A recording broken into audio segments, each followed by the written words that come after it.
Hello, everyone. Hello.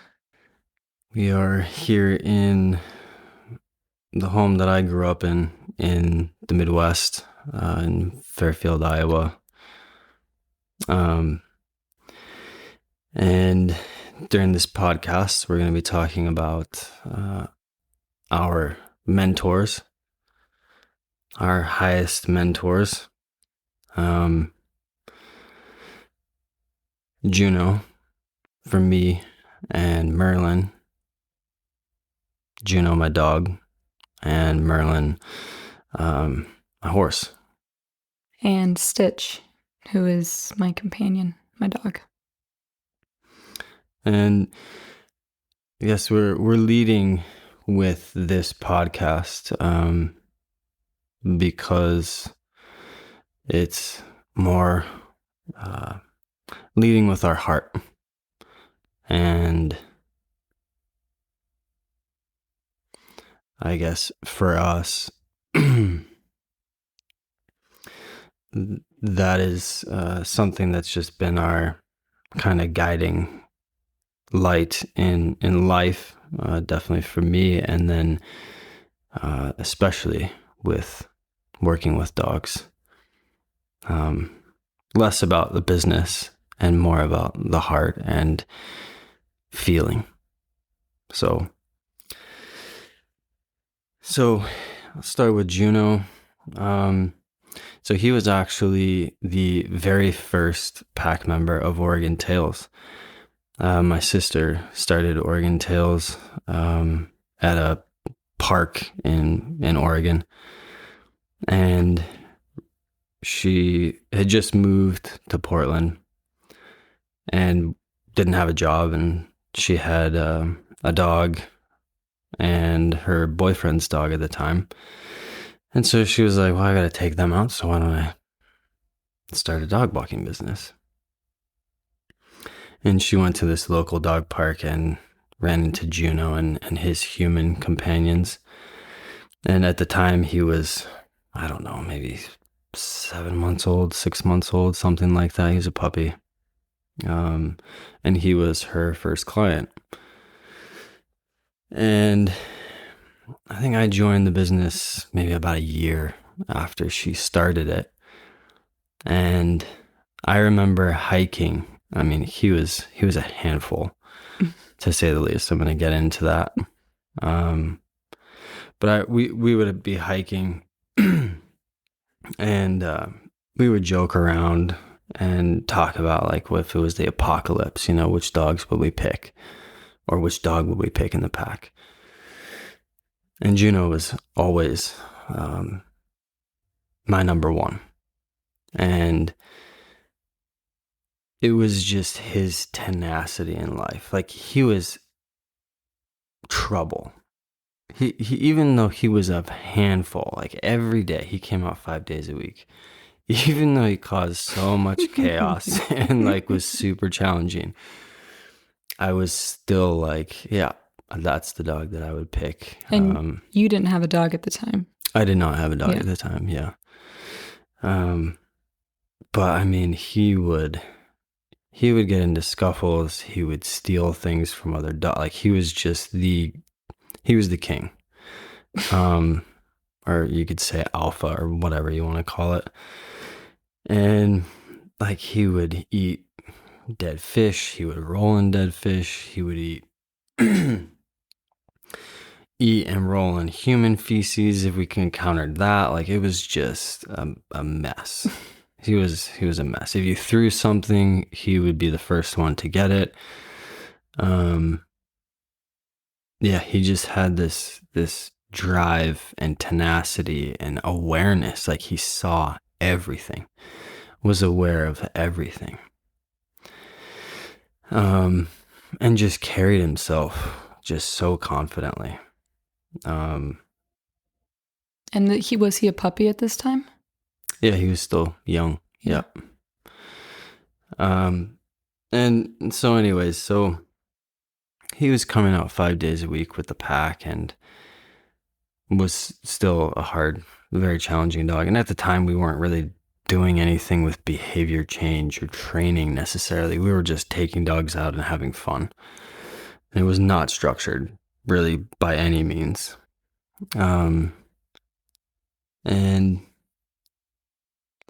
so some years went by, and we would get reports like he killed a couple cats like over the weekend. One time, I remember I'd take him because we would pick up and drop off from people's homes.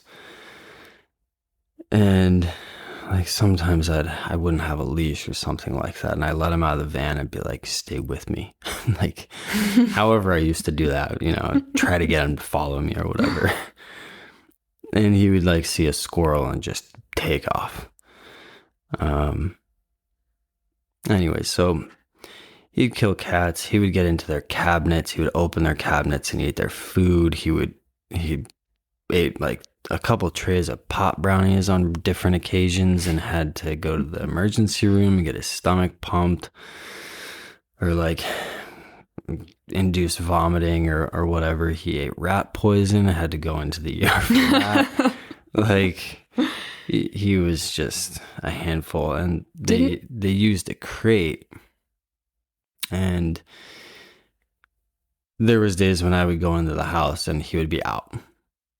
And this crate was it had they had like bolts to keep it shut. They had tie wire. Like, it was just a mess because he was not going to be contained. So eventually they got smart and they got like a big beef knuckle, and they'd freeze it and put it in the crate with him when they left each day. And that seemed to help. But he would bark if you came to the house. Like, he'd bark incessantly and charge the door. And anywho, so he got in some like scuffles with them too, right? yes. Like with dogs. Oh yeah. They would go to the park and he just wouldn't back down from any dog. It didn't matter who it was. Yeah. How big they were. He would steal dogs' toys and run around. He'd be that dog running around the park with somebody's toy, and they wouldn't be able to get it.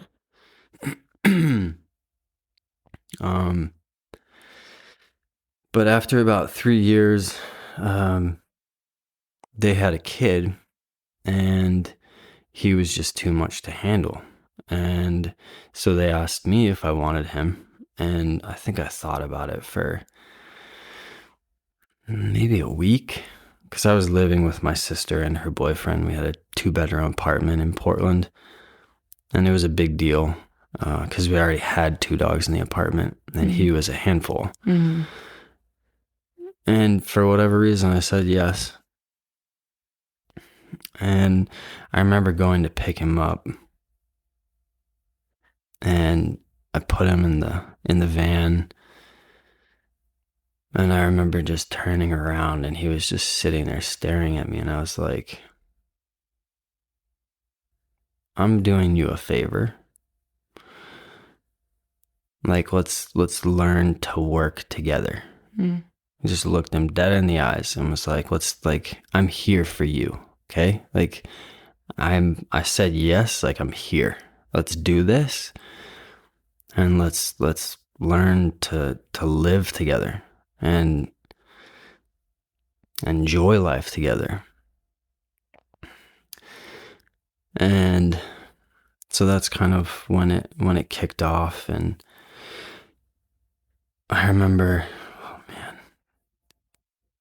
he was, obviously I couldn't keep him in a crate, and I didn't really even know what a crate was. I'd never used them. So I didn't take his mangled crate with me when we left. And so what I would do if I needed to leave, like how I went about like training him, would be, if I needed to leave to go somewhere, I'd put him in the room, and I'd start putting him in the room like an hour before I needed to leave. Mm-hmm. And I'd put him in there, put him in his bed, and I would walk out like I was leaving, and I'd shut the door to the bedroom, and I'd listen. I'd put my ear to the door. And if I heard him get out of his bed, I'd open the door and be at bed. And so I'd do that for like an hour. So I'd give myself a good chance, a higher percentage that he wouldn't get into any mischief in the room. And I remember I went paintballing a few days before leaving him one time. And I checked the room and I'm like, okay, like he's not going to eat anything in here. And there was a bag of paintballs that he opened and ate all of them. And like I came back and I didn't know because I just saw like a little bit of paint on the floor because the bag was in the closet and he must have opened it. And so I just saw a little paint and I was like, that's funny. And then later that night, he had to go number 2 really bad. And it was just like multicolored diarrhea. And then I was like, dang, that's weird. How's that? Why is that happening? So then I pieced it together. But we'd leave him home and he would jump on the counters. He was super athletic. And he's I thought when I adopted him, and he still could have been a pit healer, but later in his life, I did a DNA test kind of in the early stages of that, and they said he was a pit, Rottweiler, and Husky mix. Describe what he looked like. He was jet black with the little kind of bronze tan accents here and there with speckled feet. Bronze and tan like on his face. Yeah, little dimple tan things, and like little tan on his on his eyebrows. He had a white tip on his tail, and then a speckled chest and speckled feet. He was just built like a tank. And he was what, like 60 pounds? Yeah. Okay. Yeah. But anyway, so we leave him in the apartment, and it was constant. Like we had a sliding glass door that led out to like a little balcony. And so again, working on his separation anxiety and kind of just general destruction or consuming of things when we leave, I would go out that door as if I left, and it was a glass door, so you couldn't really see out of it. And so I'd just go out there and I'd just watch. And I'd wait for him to make a bad choice. And I'd come in and be like, leave it, and drive him kind of like away from it, whatever it was. And one time he jumped up on the counter and just immediately grabbed an avocado and then jumped onto the floor. He loved avocados. He'd peel off the skin, eat the meat of the fruit, and then lick the seed clean, and there would be no mess. Like, he was super clean when it came to his mischief eating. Like, almost like he was trying to cover his tracks. Right, it's smart. Super intelligent. Anyways, and then he was also kind of respectful because he got away with eating some stuff. And like, I remember sleeping, and this was something that he had throughout his whole life, but he would whimper under his breath in the middle of the night if he had to go out. And because he was new to me at the time, I didn't really know. I was like, just leave it. And I was like kind of half asleep. I kind of ignored it. But then he like went into the closet and like went number 2 in there, like explosive all over my clothes. This is when he would eat stuff. Yeah. But he tried. So like all throughout his life, if he drank too much water before bed or if he was sick or whatever, he'd come up like right to my head where I'm sleeping, and he would just slowly start to like heavy breathe. And then it would get a little heavier, and then maybe he'd let out a little whine, and then a little louder whine, and he would just gradually increase. But yeah, there was like a level of awareness and connection. Like he knew, like, hey, dude, could you help me out here? Like, I don't want to go inside. You don't want me to go inside. Let's do something about this. And And then, like, again, he had pretty bad separation anxiety, but it didn't stop me from just poking at it and testing it over and over and over again. So, like, I did the balcony thing like hundreds of times, the leaving the room hundreds of times. And I would take him places and I would, like, tie him up outside. Like, in Portland, there's a lot of, like, dog ties, like outside of Whole Foods. Mm-hmm. So I remember I'd go to Whole Foods and shop and I'd put him outside and he would just start losing it. Barking, howling, whining, and I'd hear it. As soon as I got out of sight, that's when he would start and I would turn right back around and I'd go kind of like get after him a little bit.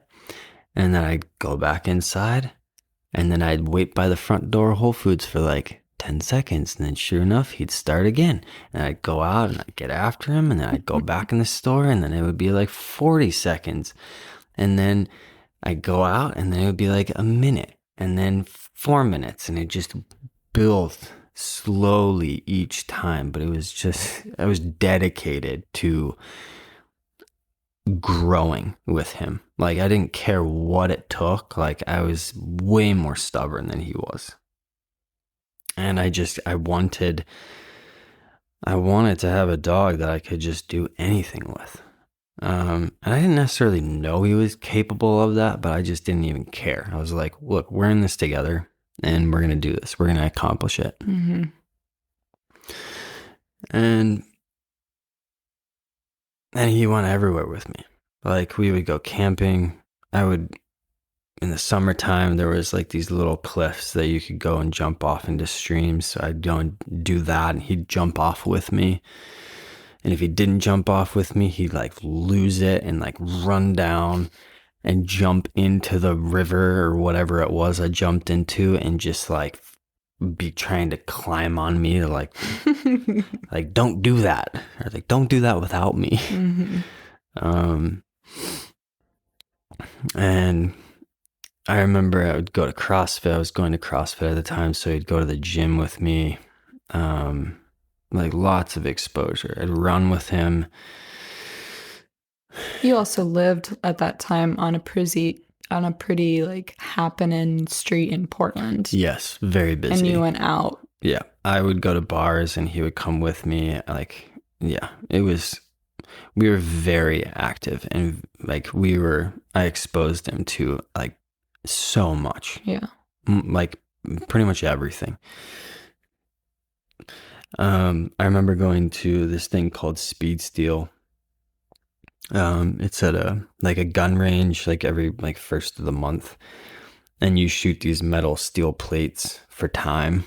And I brought him with me, and he was either standing right next to me, or he was like standing with some of the fellas that I went with, or Jenny, because she would come. Mm-hmm. But I remember being there, and there was some canine police guys that were there, and they were just like, dude, because he would just sit there, like he was unfazed by the noise whatsoever. He actually would try to catch the brass as they flew through the air, like the hot brass.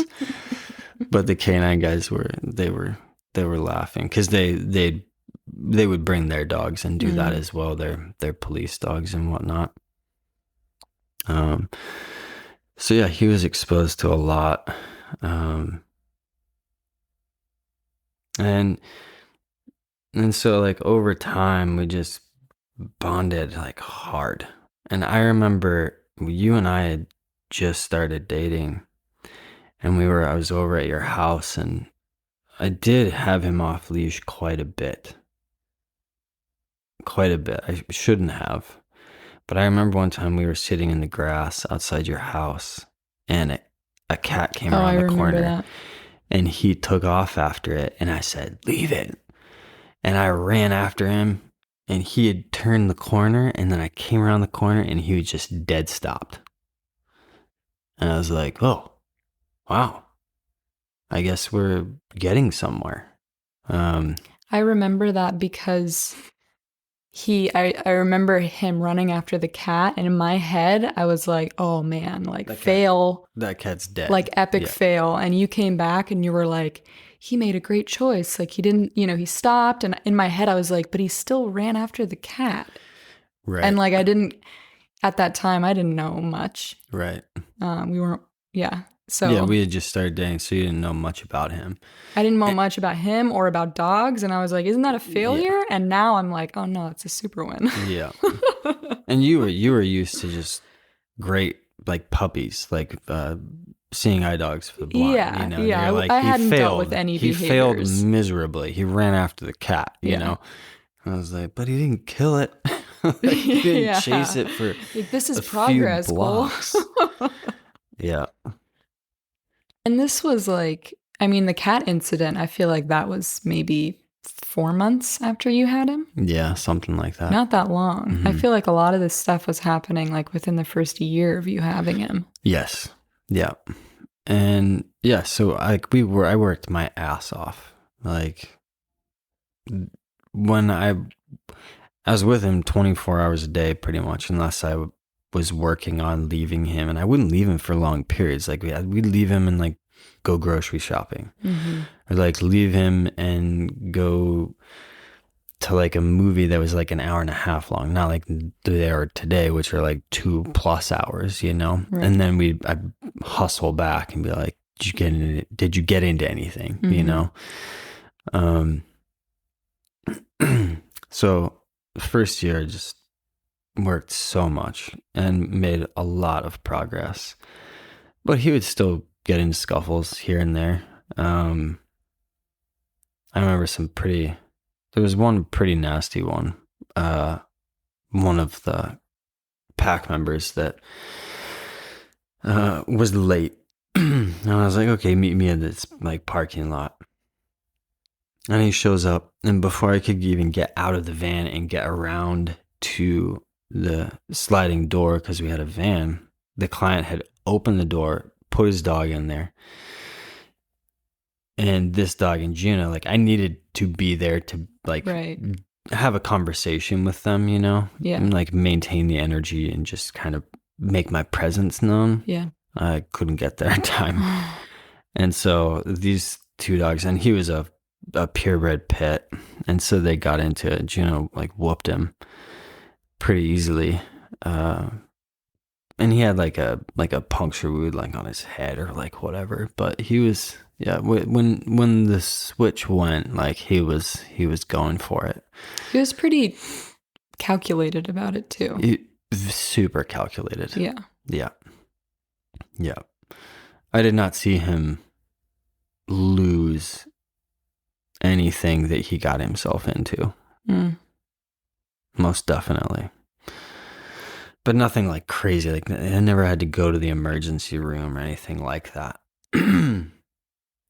So I knew he wasn't like red zone or like vicious in that sense. But I mean, his prey drive obviously was super high because he killed some cats, and he would probably kill some squirrels if he caught them. But anywho, so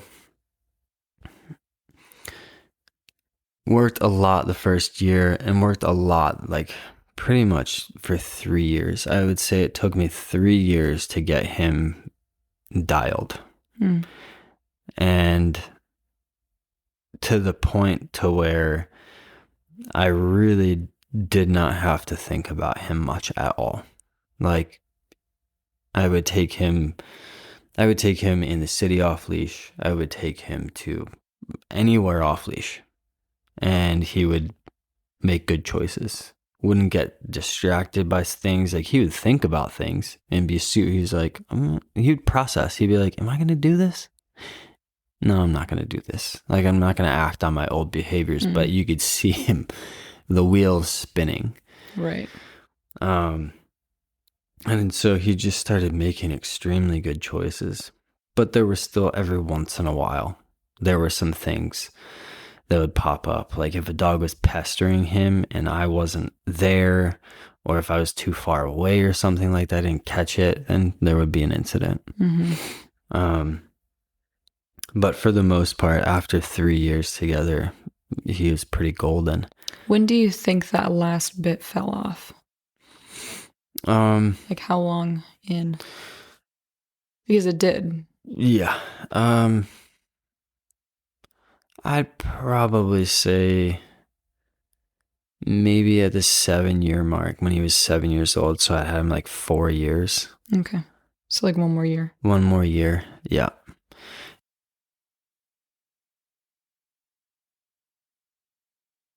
When it comes to that behavior, all those behaviors falling off, there was like, we were using more correction based approaches with the pack. And I feel like when we started removing that, that's when it just completely went away for him.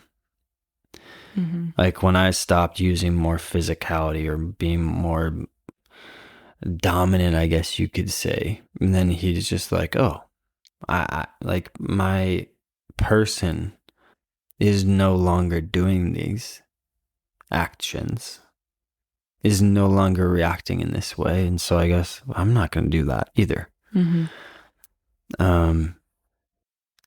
And at that point, like, and he loved rocks too. Like he would prefer carrying rocks around or fetching rocks than any other toy or stick. He would dive for rocks, carry them softly in his mouth. Like he wouldn't chew on them, which was obviously a good thing. Yeah, he didn't hurt any of his teeth. Yeah. And so like another element to talk about is like his playful spirit. And his drive. There's a video we posted to Instagram where I'm spinning him around in a circle and he's attached to this toy, this tug. And like, I got like revolutions of me spinning him around and he's literally flying through the air. And so like his drive was insane. Like if I tossed a rock into reeds or something precarious, he would figure it out. And like far away. Yes. Like very far away. Unbelievably. Yeah, I could like huck it. Yeah. And he would be able to smell my scent on it. Yeah, he would find that rock. Yes. And I remember you would do that in like piles of rocks. Yes. Like a rocky shore, and he would find the rock. Yeah. Even in the water. Yeah. Or he would dive for it and pick up a different one. You'd be like, that's not the one. Yeah. And he'd be like, you're right, that's not the one. Yeah. And go back in for looking for it. Yeah. Super intelligent. I remember Angela, she had this ballroom, like this, like a, you know, you go to play places, like McDonald's play places, and they have the little balls. Yeah. She had this room in her house that was full of balls, and we went and we met her, and like stayed at her place. Yeah. For a night, and we went into this ballroom. And Gina was like, "This is amazing," and there were different colored balls, and I remember picking up a green ball and throwing it like 6 times, and he got that same green ball out of all of the balls. Yeah. And this is a ball, like when he moves or when somebody moves, like the ball falls. Yeah, they all and shift like shift around and stuff. So his sense of sense, his scent was extremely heightened. Yeah, and he was just tenacious in that. Like he just would not fail at things. Anyway, so along the journey, the feeling that I got in our relationship was, I have not seen it replicated. And I know people are maybe going to roll their eyeballs, but I've been in the dog industry for 13 years now, and I still haven't seen him replicated, that relationship. What do you mean? The level of connection, having not used food to teach him. I mean, that was another thing. Like, I had to work for his food because he would lose it during feeding time. So feeding time at the beginning took hours because he was so jacked up. But by the end of it, like, I just need to look at him and then look at him and then look at his food bowl, and that was the cue to eat. What do you mean by the connection? Because I don't think it's like the normal, I don't think it's what people might think connection is. Because it's not like I love you and you love me and our love is super deep. Yeah, and there wasn't attachment in the sense of overexcitement when I saw him or overexcitement when he saw me. It was just this quiet but thick connection that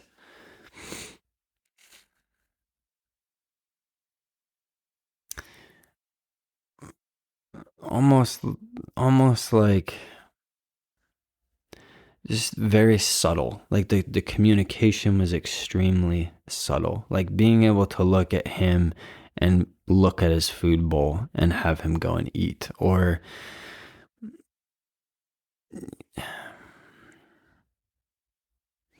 having him just spontaneously,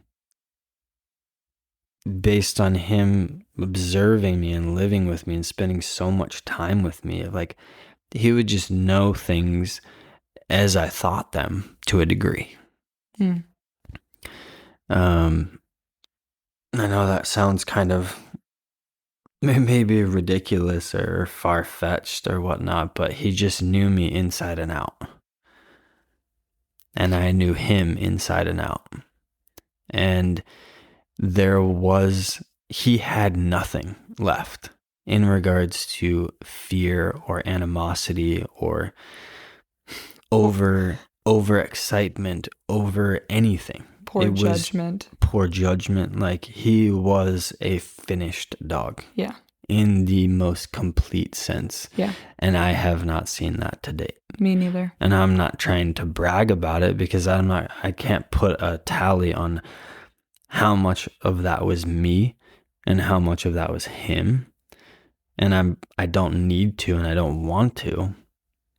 I'm more just extremely thankful for being able to have had that feeling in that relationship, because that growth that took place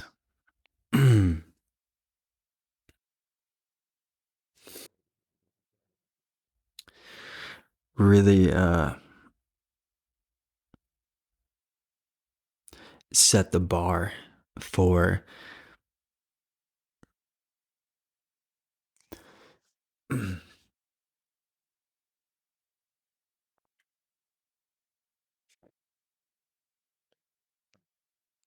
what a relationship could be between a human and a dog.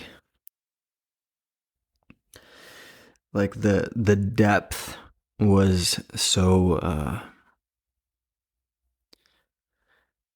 the depth of the relationship and the connection, like,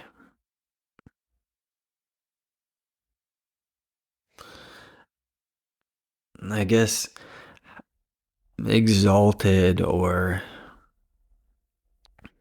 really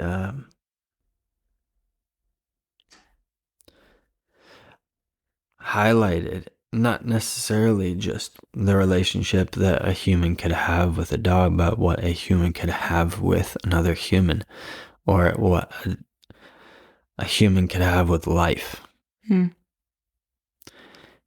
And again, it wasn't this, it was so placid but powerful. Like, it wasn't like I was just bubbling and I was walking around smiling all the time. And It wasn't bubbly. Not that that's a bad thing if somebody has that with their relationship, but with their dog. But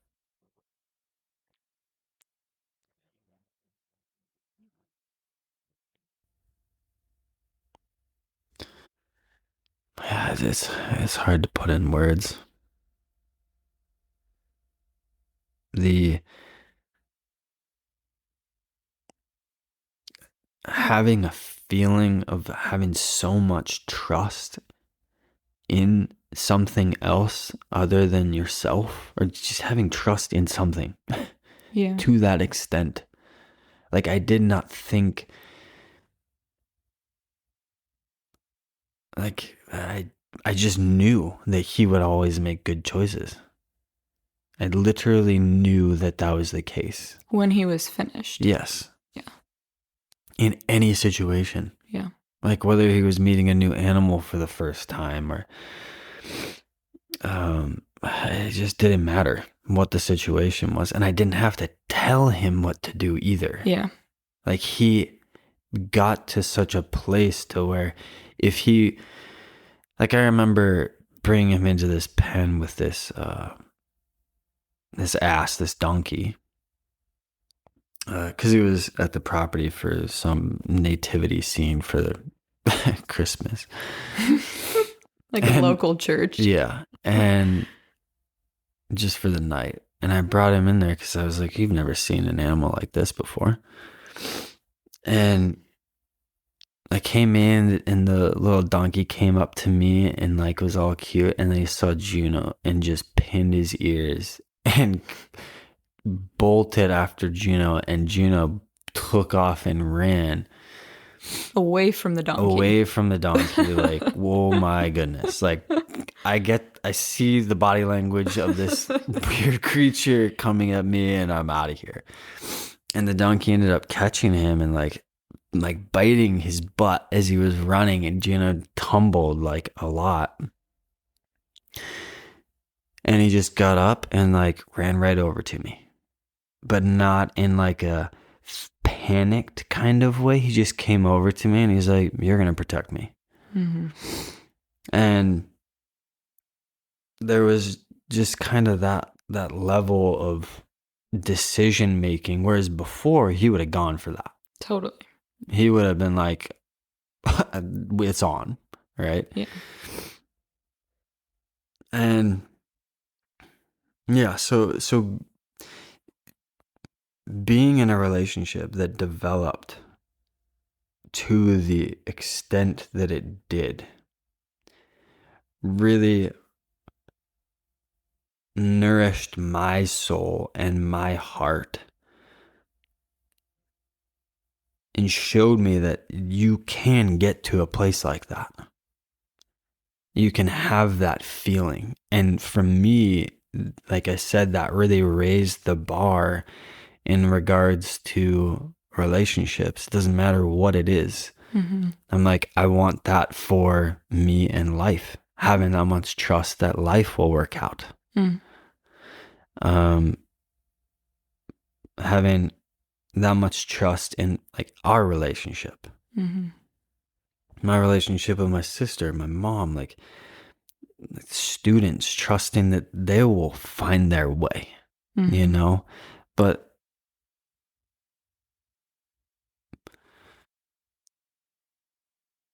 yeah, just really opening my eyes to that experience and what that could be.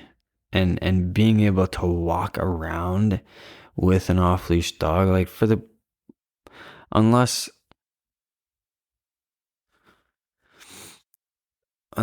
like we were somewhere and I like literally had to have a leash on him, for 50% of his life he was off leash. Mm-hmm. Well, probably a lot more he was off leash. Yes, but 50% he was like off leash and respectful, and making good choices all the time. Yes. I mean, we would like walk to a place. Where were we? We were in like Montana or something, traveling, and we were walking around this little town. It was the one that had like the murals painted on the ground. And we were walking around and Juno was off leash and I think Stitch was with us. And we went into a coffee shop and you just looked at Juno and walked in. Yeah. And Juno just laid down.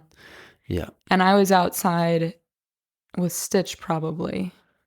And he'd just stare at the door. And he would look at the door, but then like people would walk by or like dogs would walk by.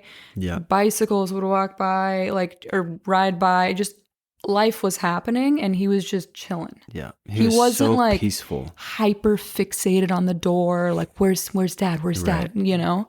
Or like, oh, you know, dog, I gotta go meet them. Like he just understood what was happening. Yeah. And you didn't have to do anything. I didn't have to. I mean, I worked at that quite a bit when I like the first 3 years. Yeah, but you weren't like sit down, stay. Yeah, you know? I didn't have to. I just like almost had the thought, and then he'd just be like, "Okay, you're going in there." Yeah, and I and can't then go he would in. get casual and like lay down or just sit. And like watch. And I would go in the coffee shop, and like every once in a while, I'd just look over at him just to check in. Yeah. But I didn't need to. Yeah.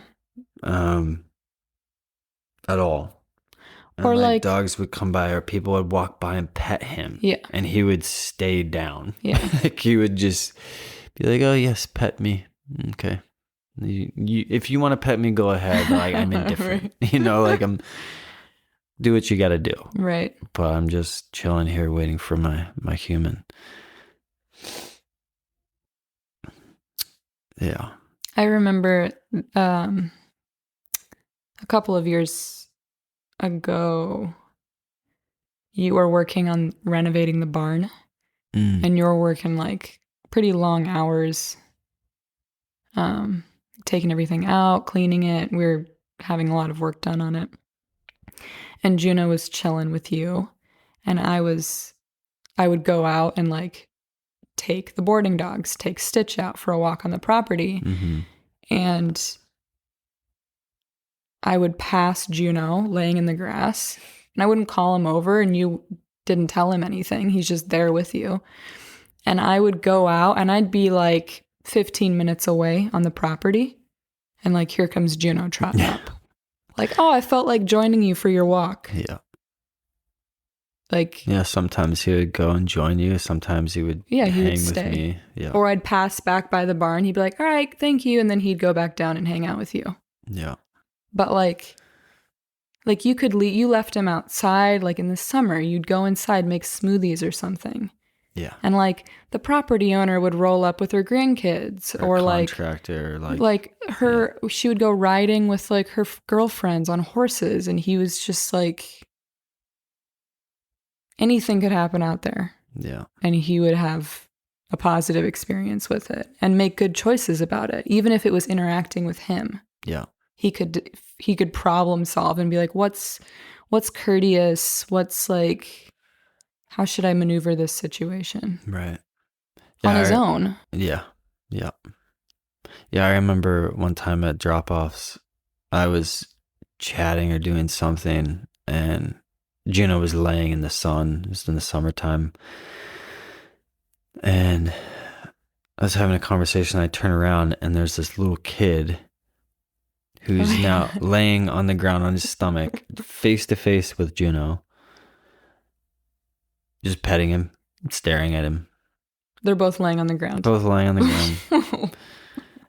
And the kid's dad's like, all right, let's go. And obviously I'm just thinking to myself, like, I'm like glad that he's a good dog. Yeah. I mean, obviously, because he's off leash and kind of away from me and like super chilling. But yeah, things like that would happen. And yeah, it's just. It was also cool to see like the reaction that other dogs would have to him. Mm. And like, we fostered some pretty insecure, troubled dogs. Yeah. And they would all snuggle Juno. Yeah. They gravitated to him in a big way. Mm-hmm. Yeah. Yeah, I remember that red zone pit that we had. He would snuggle with Juno at night. and they would also play. But Juno knew, I'm assuming, what that dog was capable of, Mm-hmm. and the switch that could flip. And so they would play, but it would get to a certain point, and then he would just go still. Juno would. And he'd tap out and maybe like lay on the ground, or he would change something in his demeanor that would kind of just casually end the play. When it was like getting too excited Yes. or Yeah. closer to like reactivity. Yeah. Like a reactive place for the other dog. And that dog was really big, powerful. Yeah, that dog was hardcore. Or, a situation where I think I talked about it. I talk about it in another podcast where an off-leash dog came after us and I had to tackle it, and then Juno got on top of it as well. Mm. And because this dog was a killer. And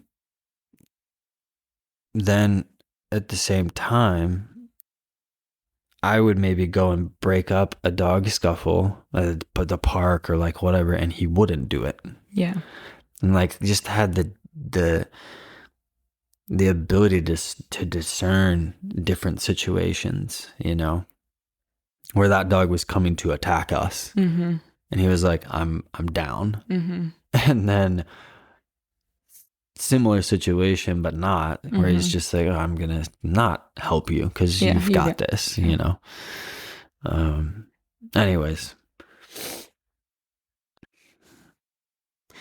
There is something about him, and people that have met him maybe felt it as well, but he had like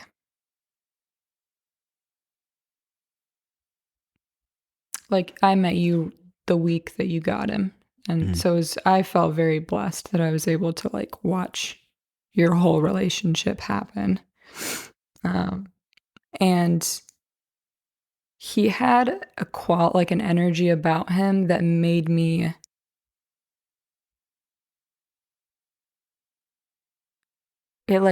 want to be better. It was like a knowing that he had, or like an awareness that he had, where like he would look at me and I'd be like, whoa, you're looking at me. And like it made me want to be like a good part in his life. Like I didn't want to let him down almost. Because he had such big awareness that it's like he would know if I was letting him down. And I'm like, I don't want to be that for him. Right. Yeah. Yeah, you gave him so much, I gave him so much. I think that's another thing where it's like I gave him so much of me. Like I just gave him myself. And I feel like he felt that. and he gave me his all. Yeah. And that's kind of, again, coming back to that feeling of that, just a whole relationship. Yeah. Wholeness. Yeah. Where I didn't let anything slide. My standards are extremely high. Extremely high. And that's the other thing, is that because I work with dogs, I wanted to have the best dog, not like an obedient dog, because that's what it was. Like that is what it is. I remember, beginning to work with dogs and just every once in a while poking my head into the dog training world and just seeing it and being like, that's none of that stuff is really for me to a degree.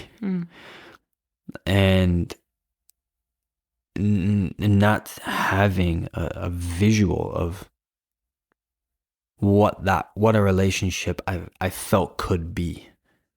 Like no example. No example of it. Yeah. And so I guess I just like kept my head down and just kept tinkering and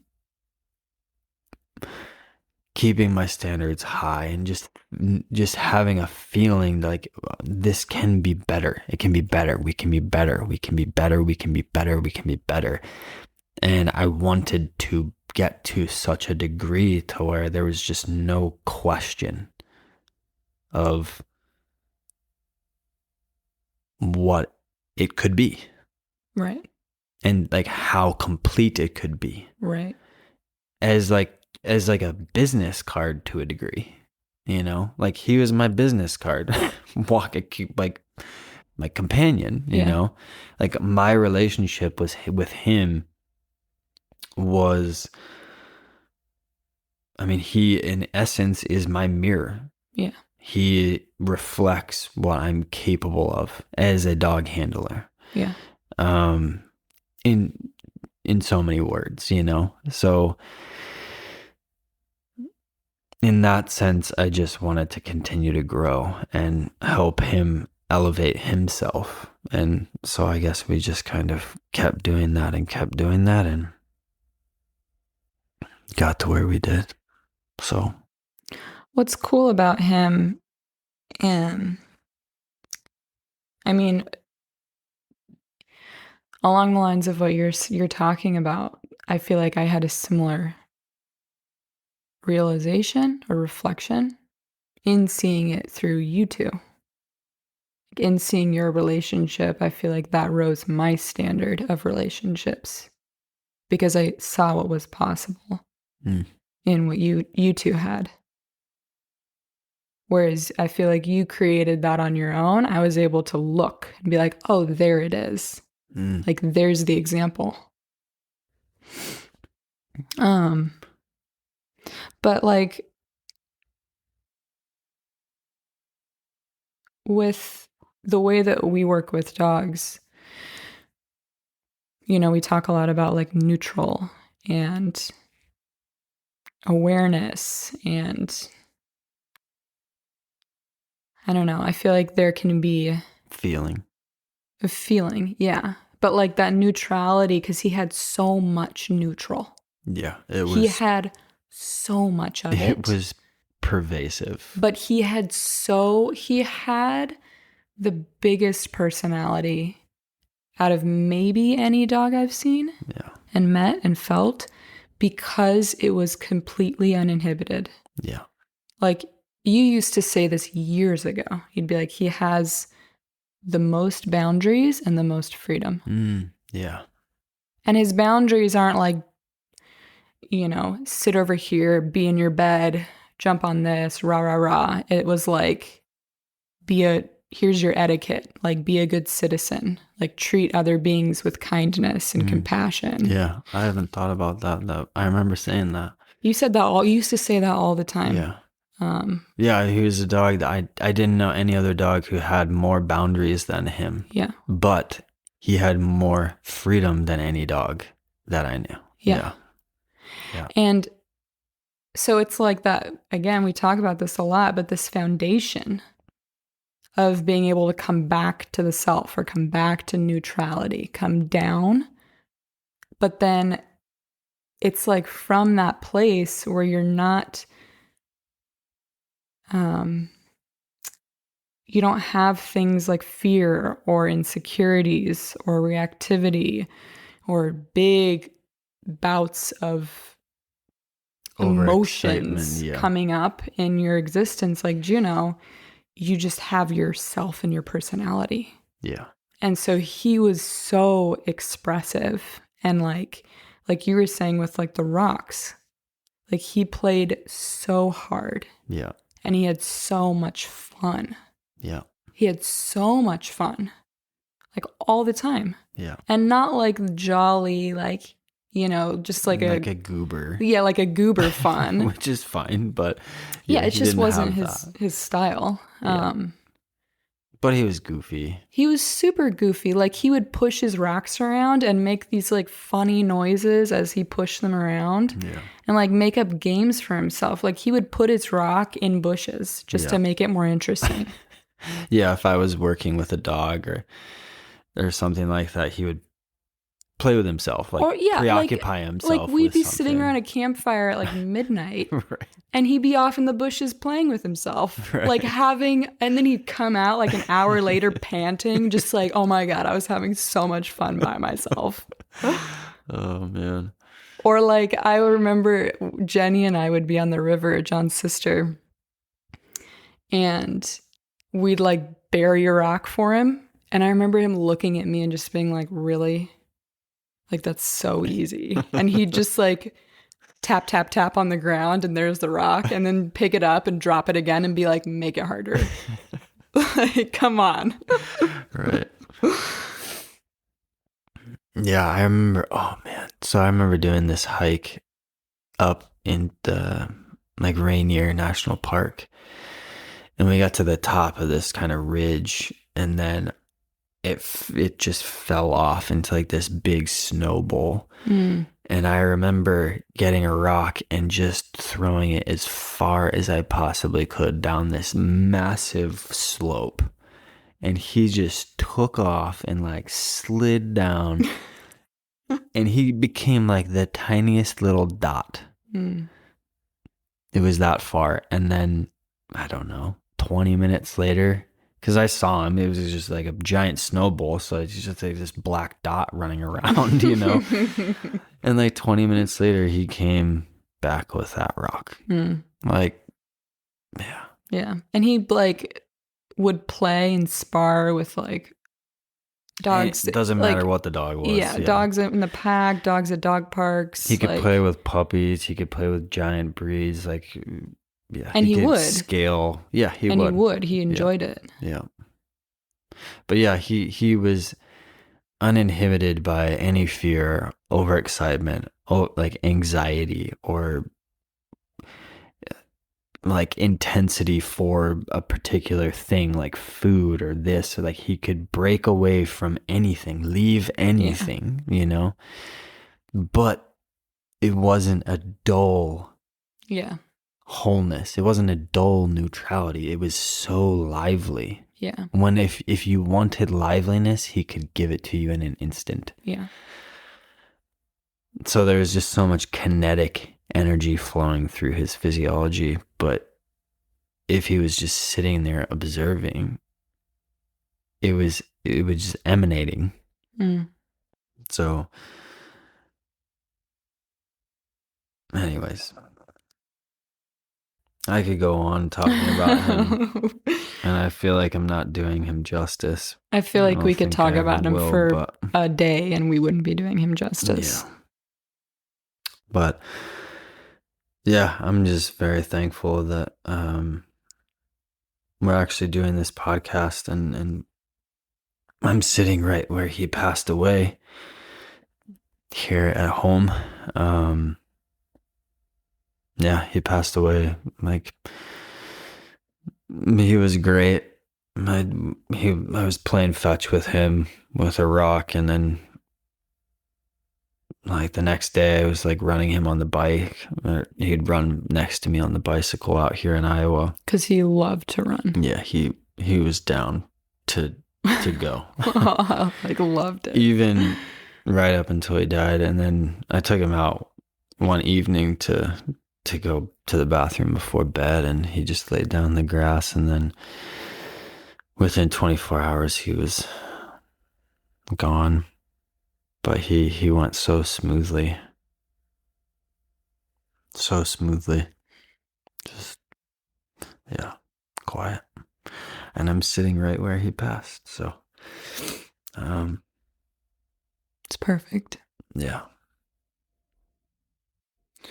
And I feel like, the relationship having grown the way that it did, I did not look at him like he was a dog. Like, he helped me kind of almost transcend to a degree what I saw. And like, I don't look at dogs necessarily as dogs. I see them as beings in a different shape and form. And they experience life differently, but I kind of look at at dogs thanks to Juno as just being kind of on the same level as them. Like I'm not superior than them.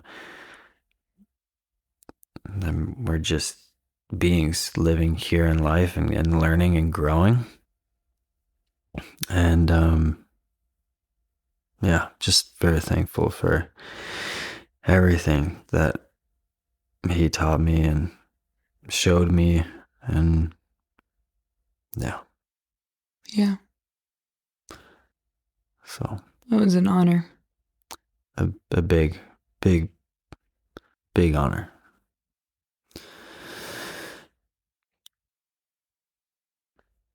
So now let's talk about Nuggy. Nuggy, that is one of Stitch's nicknames.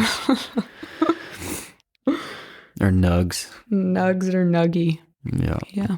Stitch. He's my companion. He's sitting right next to me. Half asleep. Like, droopy, sagging eyes, and then like doing the nod to sleep, smacking his lips. He's a 35-pound stumpy tail cattle dog. So he's like gray, black, and white speckles. Blue healer. Blue healer. No, Yeah. He's blue. He's blue. He's real blue. He's blue. Yeah. He came into my life, our life, you could say, because John and Juno were in our life, mine and Stitch's, in 2015. And he came to me as a foster. So at the time, we had a friend in the industry, like our only friend in the industry for like the first 7 years that I was working with you. And she was really big into rescue and had this huge network of people that she knew. She's up in Washington, really wonderful woman. And she had Stitch as a foster. And I remember you and I were road tripping. I think we were like in southeastern Oregon. Yeah, I had mentioned that like I enjoyed cattle dogs. Like I liked that person because Juno, I thought at the time, or maybe he still was a pit cattle dog. And so I mentioned to her that we liked cattle dogs. And you said to me on the road, we were just chatting, and you were like, oh, would you ever foster a dog? And I was like, yeah, I didn't have a dog at the time. Mm-hmm. I hadn't had a dog since my last guide dog, who actually just passed about a week ago. But I was in college, and no, I think I had just graduated from college. But I didn't have a dog in college because I was like, it's a lot of work. You know, I understand what it takes, or I did in my own way at the time. So I wasn't ready for that kind of commitment. And you asked, you're like, well, would you be open to a foster? And I was like, yeah, totally. You're like, what about this one? And you just like pull up your phone and you're like, what about this? And it was Stitch. Yeah. Because she had reached out to you like a couple of days earlier asking about him. Yeah, and I remember, like, are you interested in fostering? Yeah. And I remember just being like, sure. And I don't know, a couple of days later, he was with us. Yeah. But she had asked you because he's deaf, and he was pulled from California somewhere, and he was a behavioral case and needed to go to someone to foster him that had experience working with dogs and not just a home because he needed work. Right. And so I was like, yeah, sure, why not? Bring him on. When he came in to my life, his stuff is kind of interesting to explain. It's not common. It's not. It's not like, oh, he liked to bite people, or like, oh, he was super skittish. He had a lot of flight and a lot of freeze, which I hadn't dealt with, like a dog freezing. Okay. At the time, we were living with a couple of roommates, and there were some stairs in the house that we lived in. And I remember bringing him in the front door because she had dropped him off there. And just like feeling him out, and you were in the room, and maybe Juno was in the room. And I think I needed to get upstairs, and I was going to take him. And he just totally shut down, like would not move, froze as I was like trying to get him up the stairs. And I was like, this is weird. Like he can't go upstairs. And over the next like week or two, I realized he couldn't do anything. Yeah, anytime he had to think about something, he would freeze. Freeze? Or bolt. Yeah. Yeah. Or try to bolt. And he would freeze through, or like we had a friend, and she had a dog, and we were coming up to each other to meet, to like hang out or go for a walk, and her dog was off leash and just went right after Stitch, like attacked him. And he just like took it, just like froze. I was like, I'm just like, it's like he was like possuming and just totally leaves the body. It's like, I'm totally out. And then later on, it would be like, run away from it. But yeah, his flight wasn't like panicky. No. It was like, it was just turn and go. It was like, just gone. It wasn't scattered. No, it was he just gave you like, no cues. It was just very quick. Yeah, like he would have a thought and then he would run. just be gone. And then he would run. And it would be like if you took your hat off and he caught a glimpse of it and be like, nope. Yeah. Gone. Or nope, I'm just like deer in headlights. Yeah, like totally frozen. But also, like no reactivity in the fight sense or with his mouth or anything like that. I mean, one of the things that I love about him, and he came, like this is Stitch, it has nothing to do with me, is that he had no prey drive.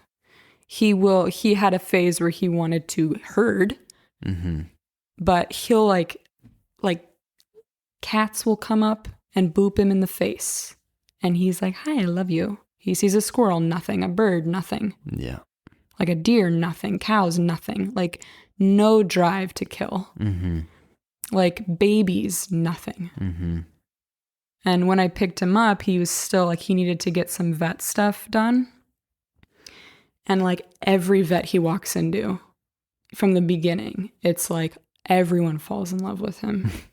And he's just like this shut down cattle dog. Like, anyways.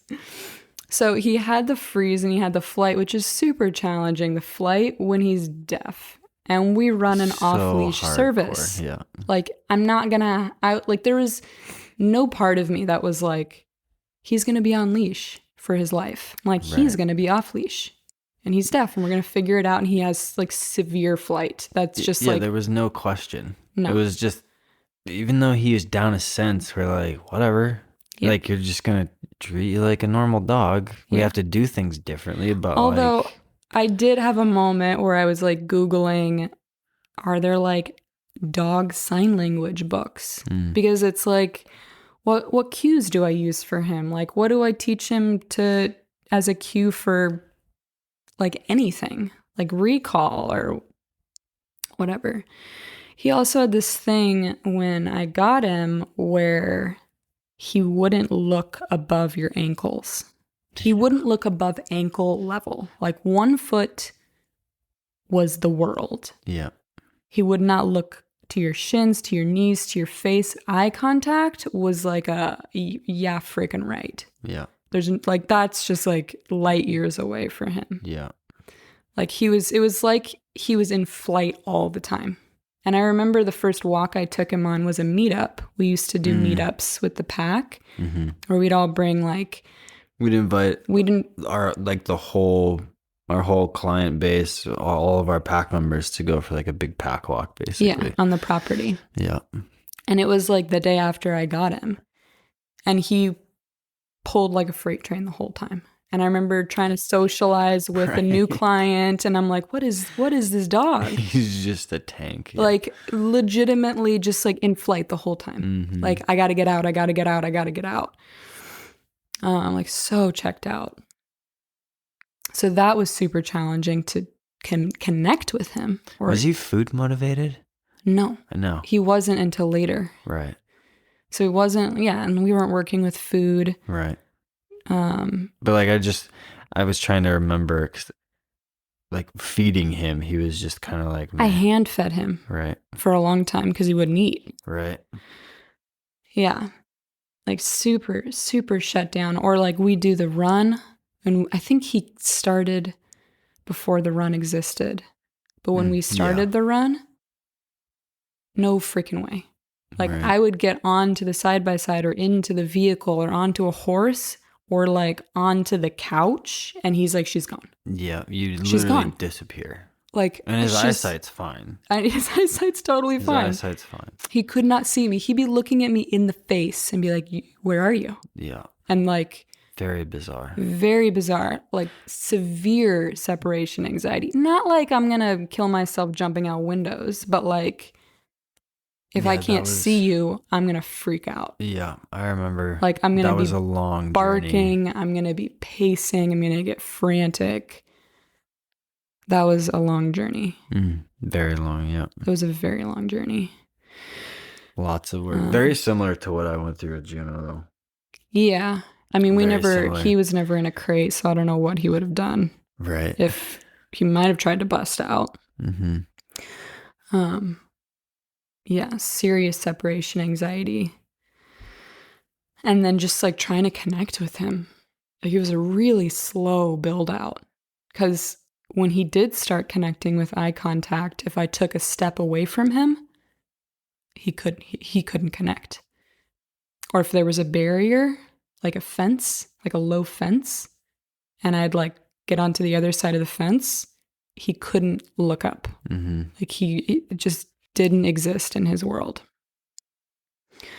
So that was very interesting. And I had him for about 2 months, and I didn't work through everything. He had quite a bit going on in his little body. Yeah. But I got him to a place where like he was hiking with the pack off leash.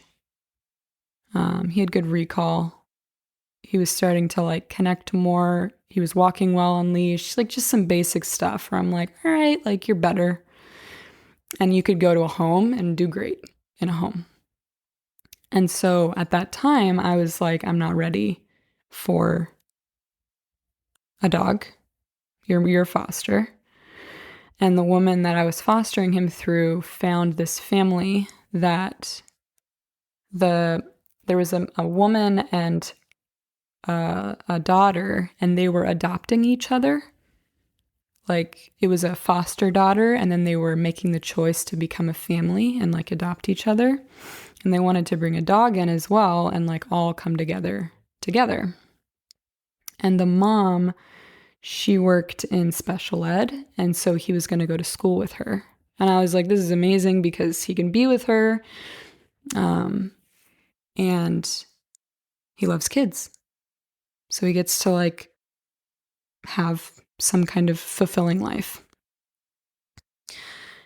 And he still had some of that flight and fear and like freeze and all that going on. There was still a lot to work through. There was still a lot, but he was manageable. Yeah. But yeah, I remember like it was like he just didn't know what feeling or connection was. Like there was it was like he was walking around in life alone, even though he was attached to you. I remember that being very visceral, where he would just walk around and he was just kind of like a shell. Yeah. Like there was no presence really. It was just like he was in a different realm.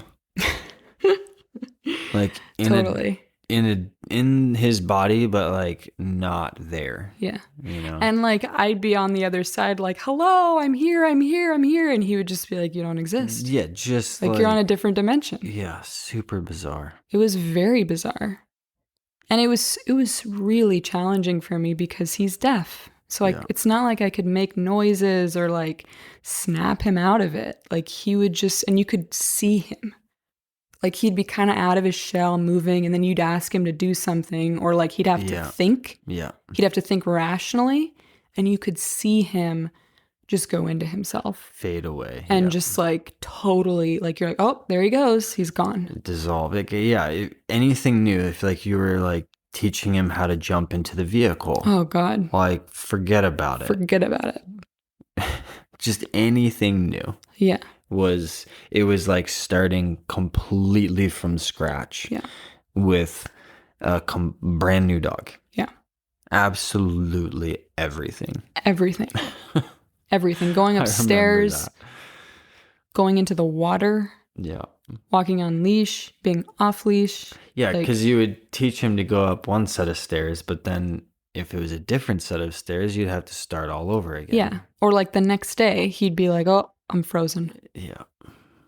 Anything. And we love to like expand dogs' awareness and have them grow and learn. And so I'm like, let's grow and learn. And at every turn, he's like, I'm going to shut down. Yeah. I'm going to run away. I'm going to shut down. I'm going to run away. Like, it's a lot of work. Just no like drive to connect or like anything. Be a part of life. Yeah. It was like he was very bizarre. It was like it's like he was living in flight. Like yes, but again, not in like the flight but that not I like think what a lot of people associate with. Like he's not like walking around kind of pinned to the ground and looking over his back. No, he didn't have that kind of awareness. Exactly. Yeah. It was I've never seen a case like him since him. Yeah. Let's just put it that way. Yeah, because that's very true. Because dogs in flight or like feral dogs, they can have a lot of awareness. They're aware of everything. Yes, exactly. And he was aware of nothing. Yeah. He was aware of nothing. Until it was like right on him. And then he was like, okay, goodbye. Yeah. He's like, I'm going to peace out. Yeah. Yeah. That was. Or I'm just going to stay here and just look all bug eyed. At the ground. I'm going to stare at the ground and just totally shut down. Yeah. He was very peculiar. Yeah. Yeah, and there were like a couple of, and the thing is when they're deaf, if he goes into flight, I'm running after him. Yes, if you don't have a long line on him. If you don't have a long line on him or he's not on a leash, which we're building him out off leash. Mm-hmm. If something happened, I'm like, here I go. I'm booking it. Yeah. Because he's not looking over his shoulder at me. He's not checking anything. Yeah. I don't exist. He's just running. Thankfully, he didn't go at a sprint either. Like he just trotted away. He just trotted away. He didn't do anything really fast either.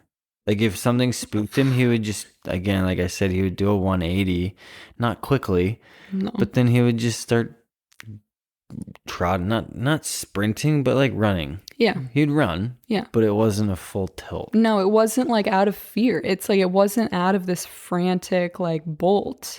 Yeah. It was just like, I'm out of here. Yeah. It was very bizarre. So he was with those. Okay, so he was with the foster people. And I don't know, maybe like, so I had him for 2 months, and then we found this couple or this woman and daughter, and I was like, this is great. Meet and greet, seems good. Adopted him out, and they lived like in the country, maybe like an hour and a half from us. And like 2 weeks go by, and the mom reaches out to me and is like, hey, I don't know, I'm just like not clicking with Stitch. Like things seem off. Like it's just doesn't feel right. Something's just not there between us. And in my head, I'm like, yeah, he has like this fear, but he loves people. Like he bonds with like the vet techs, he bonds with like everybody. Like he would do meet and greets when we were trying to look for a home, and like he's just very social with people. So I was like, that's odd. Let's like do a check-in. Like I think it was over the phone, or they were gonna come up to Portland and just like give him some tips and go over some things that they can work on. And I think like a day before we were supposed to meet, I get a call from Dawn, the woman who was running the organization that I fostered him through. And she's like, Stitch is missing. And so I was like, okay, what's going on? Tried to get as much information.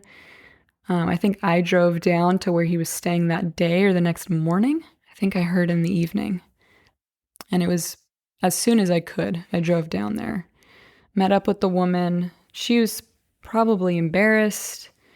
Like her information wasn't great. I was like, what was this? Where did he go? What was his state of mind? What were you doing? And I was getting like vague answers. I'm like, did he have a leash on him? Like, you know, did he have a collar on? What direction? How fast was he moving?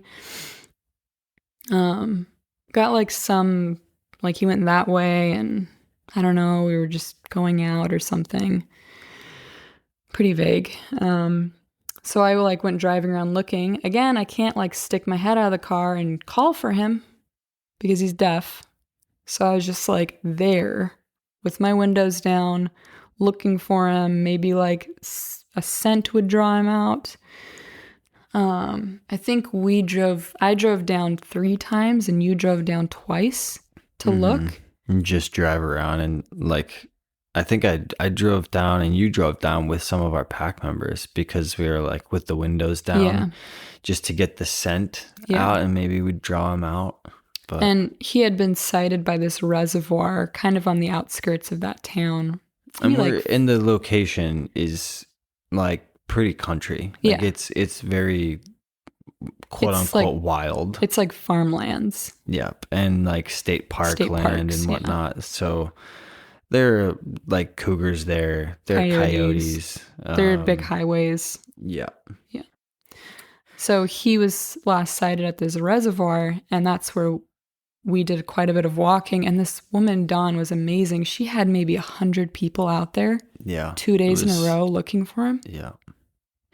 But at the time, when he's in flight, he's in flight. And so I'm like, he's not going to go up to anyone. He's not just going to wander up to someone on the trail. He's just going to go feral. Like, just go be Stitch in the wild. Or like get spooked and then go trotting off and then be like, wait a second, where am I? Yeah. And then be there and then be trotting along until he gets spooked again. He's like, oh, goodbye, and then run off and then be like, wait a second, where am I? Yeah. And then that just repeats over and over again. Yeah. And it was the middle of summer. Yeah. So he went missing. So June, it's like 100 degrees out for a week straight, 2 weeks straight, something like that. It was a hot summer. So we looked for a while, and I think I went back for a couple weekends after that, and then was like, all right, like they'll let me know, like I can't look forever. I have to like go to work, and it was a bit of a drive for us. And they hadn't had any more sightings of him after that one. Which is super challenging to have a dog go missing and you don't know what happened. Like the whole time he was missing, I was like, is he dead? Is he alive? Do I keep fighting for him? Do I let him go? Like what feelings should I be having? I remember when he went missing, and I was really sad because he was like, I knew who he was, but I was like, dude, he's down a sense. Yeah. He can't hear. Like, how is he going to survive? How is he going to hear like a car if he's wandering on the road? Like my brain just started going in all these shitty situations, or like a predator sneaking up on him. Like he can't hear that, it's just like I was bummed out. Yeah. I was very bummed. Yeah. And like, I don't know. It's very isolating. Yeah. Helpless. When you can't hear. Like, so, anyways, during that time, I had started looking for a dog, like on Craigslist and just like slowly coming into my awareness. And I was looking for a cattle dog.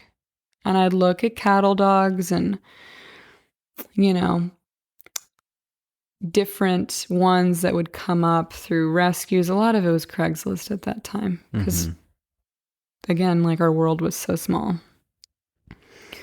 And I kept being like, well, that one's red. I want a blue one. Oh, that one's female. I want male.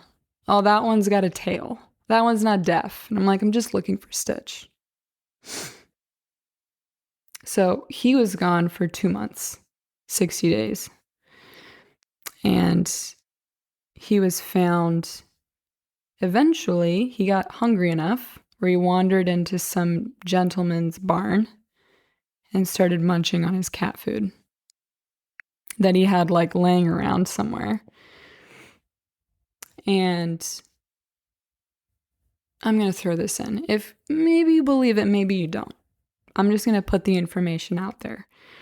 So about like almost to the 2-month mark, about a week before he was found, I went camping about 10 or 5 to 10 miles from where he was found for a weekend. I drove right past the reservoir, drove right past where he was found, and a week later he surfaced. So make of that what you will. Anyways, he found his way into this guy's barn. He weighs 35 pounds. He weighed 18 pounds at the time.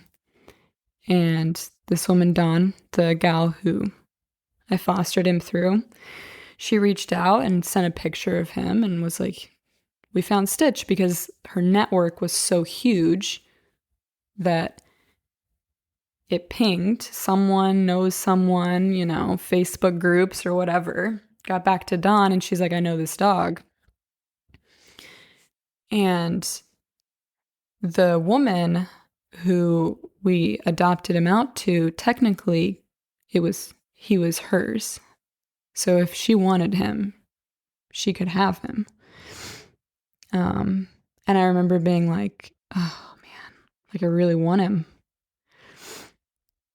Thankfully, she was like, oh, he's all messed up and super challenging and I don't want him. Thankfully. So within me receiving the text message, within 24 hours, he was at my door, which is crazy. And they took him to the vet down in that area. He had a bunch of like foxtails. Hundreds. I don't know. He had a lot. They pulled a lot out. And then for months, they would like come out of his body. Yeah.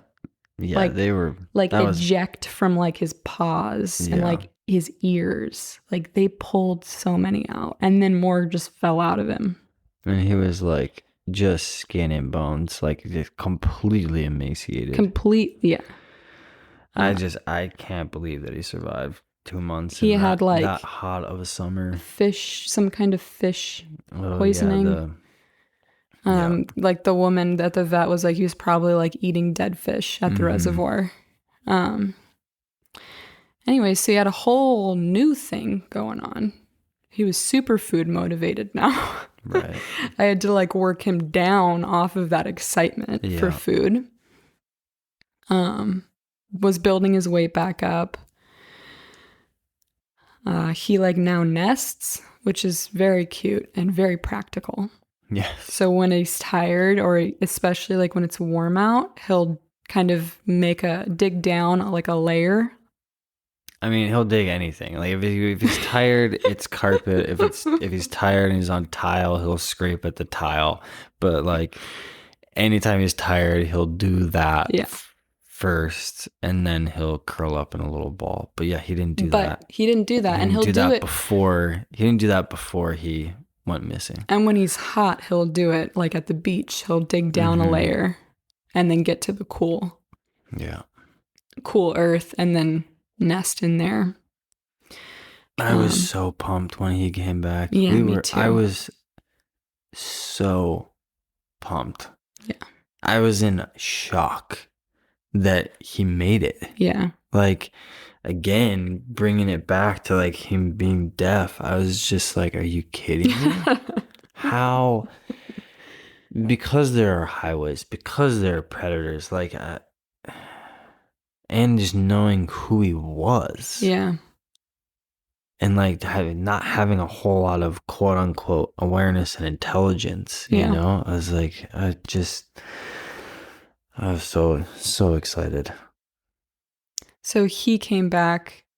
I brought him into the house and he was pretty checked out.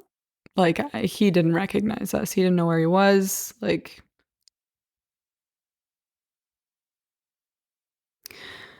and so I was feeding him like small meals throughout the day is what they recommended, to not give him like a lot of food, but just a little bit frequently. So I gave him a small meal and he passed out in his food bowl, and it was in the evening, and yeah, we have a picture of that. It was very cute. But I was still like, he doesn't know where he is. Like, he's just, he doesn't. And I think I let him out to pee in the middle of the night. I don't know why I needed to. Maybe he had drank water or something. I let him out to pee in the middle of the night, and he was like out in our backyard just kind of like sniffing around. And I remember he looked over at me. And I was like, oh, hi, it's you. And he looked at me like, oh, it's you. Like, oh, I'm here. Like, there was like presence again. But like still had his separation anxiety was worse. It grew. As you two bonded, it grew worse. And that's when I committed to him. That's when I was like, we're companions. Right. And I feel like he felt that. And so he's like, don't leave me. Like, don't put me through that again. Yeah. So his separation anxiety was pretty bad. Like the next day, he was like, his behaviors were coming out. You couldn't leave the room. Everything was heightened. Yeah. For sure. And I remember you and I had a conversation because he's like the skin and bones. He's got like seeds coming out of his eyeballs. Just not doing great. And I remember you being like, I think after like 3 days, you were like, he needs structure. I know he's sick, or like he looks sick, and that he's recovering from this traumatic experience, but he needs your guidance, not just you to nurture him. Mm-hmm. And that was a big deal for me. Because you don't know like how long to wait. And you're like, oh, he's still really thin and this and that. And it was so helpful for me to like just kind of snap me out of it and be like, he's not living in the past. So I'm not going to live in the past. And I'm going to treat him with like softness and kindness and respect and do what he needs to do to get his body strong again. But you're right. I need to put things in place because he needs that mentally. We need to overcome this stuff. Yeah. And just seeing how it had grown and was growing, I was like, this is going in the wrong direction. Right. But I could easily have been like, oh, he's, Yeah. Postpone that. And thinking about like what he had just gone through and everything. And totally. I was, but I was also like, all right, let's like get our groove back and like work on this stuff. Yeah, so we moved forward together. Integrated him back into the pack. I think we went on a road trip together, maybe less than a month later. Built up his strength and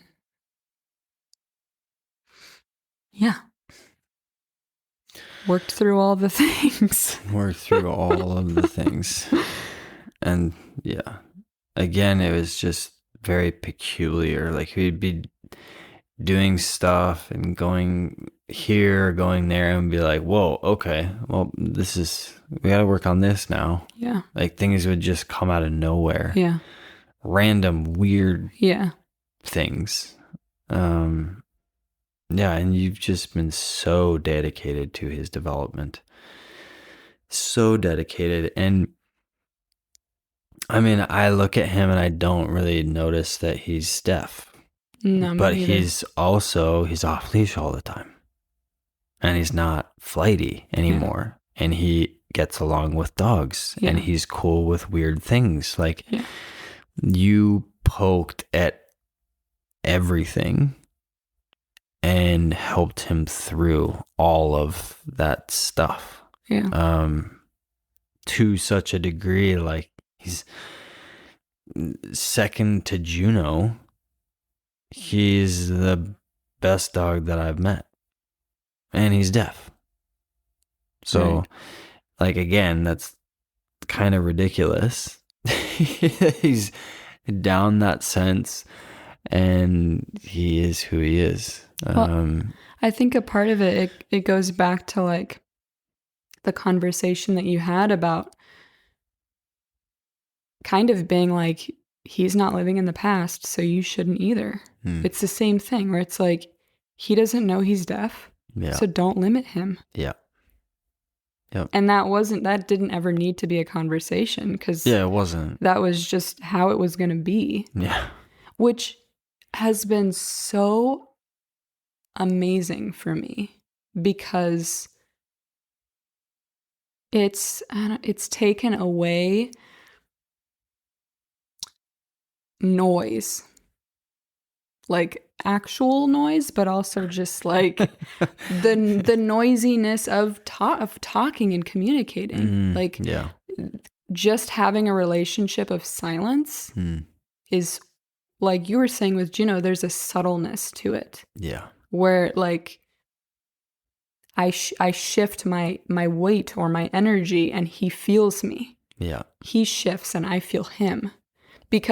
And I had to build in this pretty deep awareness of him because he would trigger on a dime and I had to be right there when he would trigger. Like there's no dilly-dallying and, I'll recall him from across the field. Right. Like, no. And I think that we've always been good at follow through. Yeah.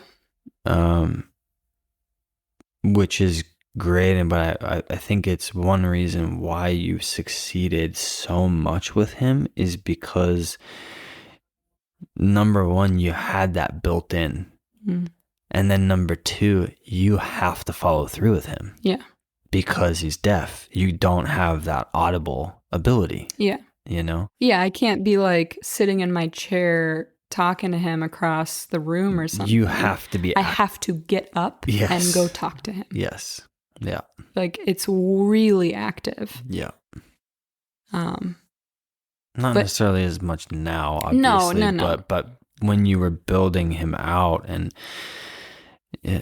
building a relationship, it reiterated and to a degree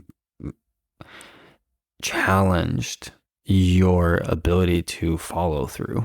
Right. You know, which is so beautiful because follow through with anything, especially working with animals, is crucial. Right. And you don't have a choice unless you want to keep him on leash. Right.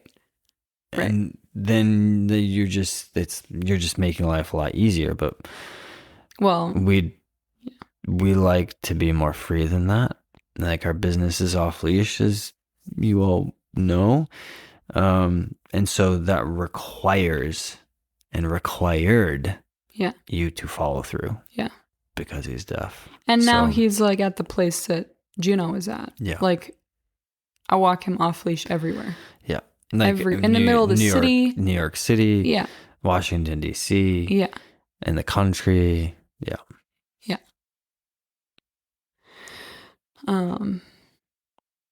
Yeah, that awareness of him, that was a big deal for me. Being way more aware of what's going on with him. all the time. That was a big deal. A big change for me. Yeah.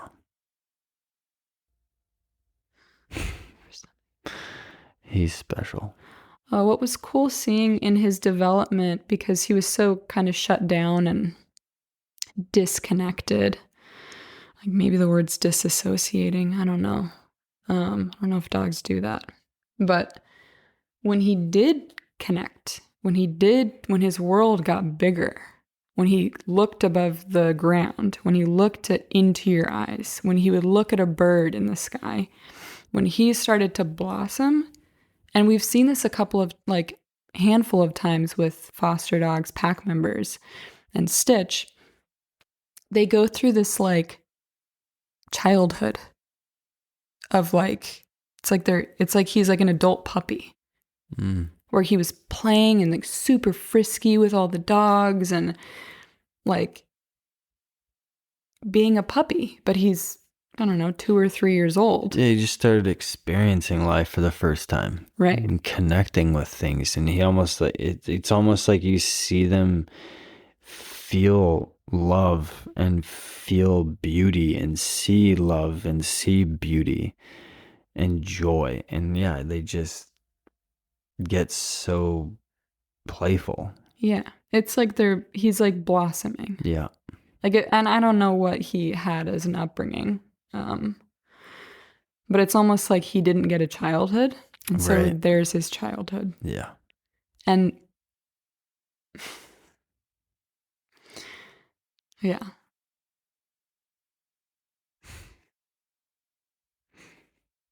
So he's been a big pleasure. And it's just, I've really enjoyed his silence. Like, it's been really challenging in some ways when he's getting up in the middle of the night and I can't just audibly tell him to go to bed. I have to get up out of bed and tell him to go to bed. Right. Yep. But then like I didn't have to work on vacuum cleaners with him. Right. Yeah, you have to work on Or like people knocking at the door. Yeah. But I had to build in some release all of the fear, because he would not be reliable off leash. Yeah. And he has to be reliable off leash. Exactly. So yeah, and just the connection that you two have, like, it's very deep. Very deep.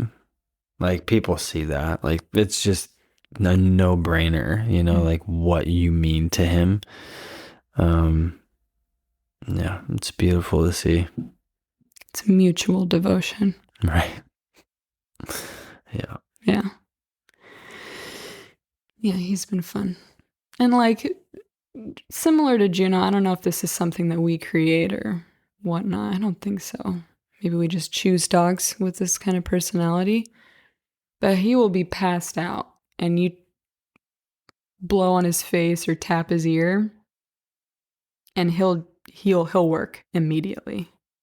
There's no like, let me stretch and maybe later. He's like, what are we doing? Where are we going? Yeah.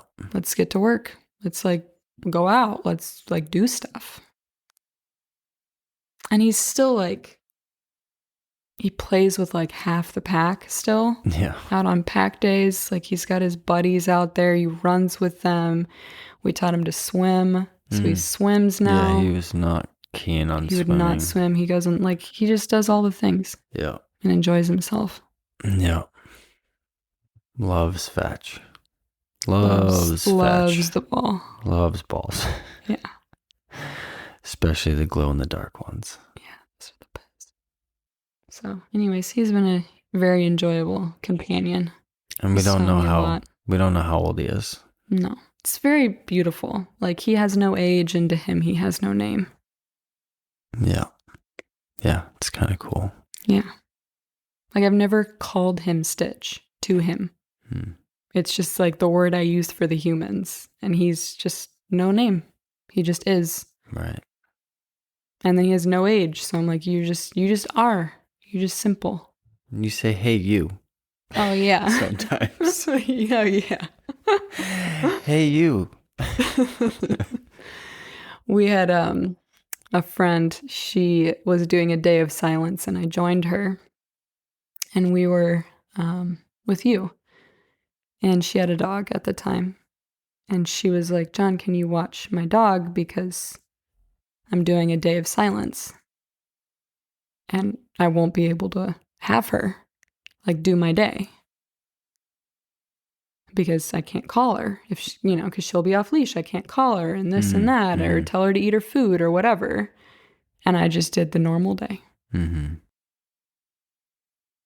It's very enjoyable when you take out audibles, which we just do naturally with the pack. Yeah, it fades out. It fades out, but just like you have to work harder up front, but it's so good. It's so peaceful. Yeah, it's so peaceful. And like one of the big things we teach dogs is leave it. He doesn't have a leave it.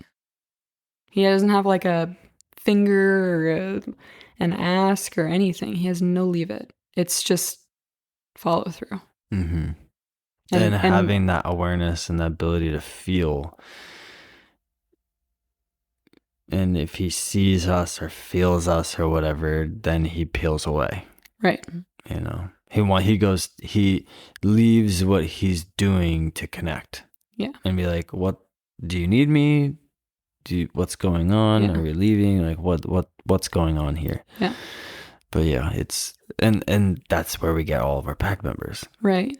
So but we usually get there through starting with a leave it. Yes. Yeah. And I didn't have any of that with him. Yeah, you didn't have that because ability. Like if he's off in the distance eating something, I can't like do a hand signal and tell him to, it just right. it doesn't work. Right. So it's like an added challenge. An added challenge. A lot of work. When he was going through his development. Yeah, you both put in a lot of time, to say the least.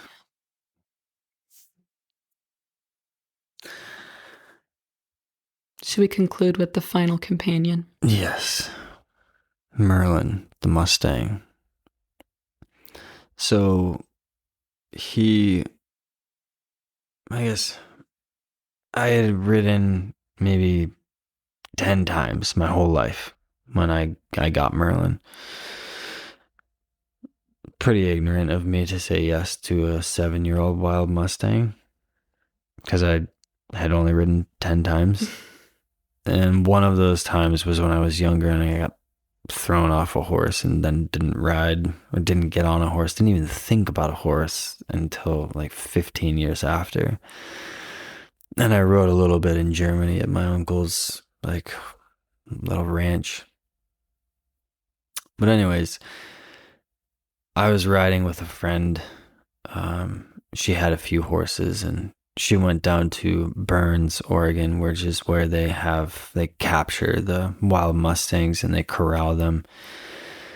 And they hold them there to get adopted and whatnot. And she went down to pick up one and ended up coming back with two. And one of them was Merlin. And I was going down to her barn and we would go for rides. And I guess for whatever reason, I kind of took a liking to him. I had no thought of getting a horse.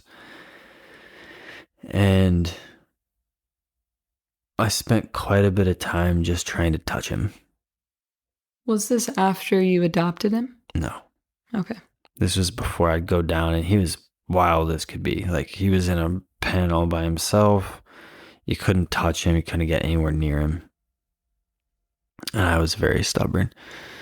And I would go down, and I would be in his little pen area for like an hour and a half, 2 hours, just trying to connect with him and have him be interested in me and not spooked or this or that, and like trudging around in like mud, like 'cause it's middle of winter, Oregon, like a foot of mud in this pen with this wild Mustang. And I remember touching him for the first time. It was his lower lip and like chin.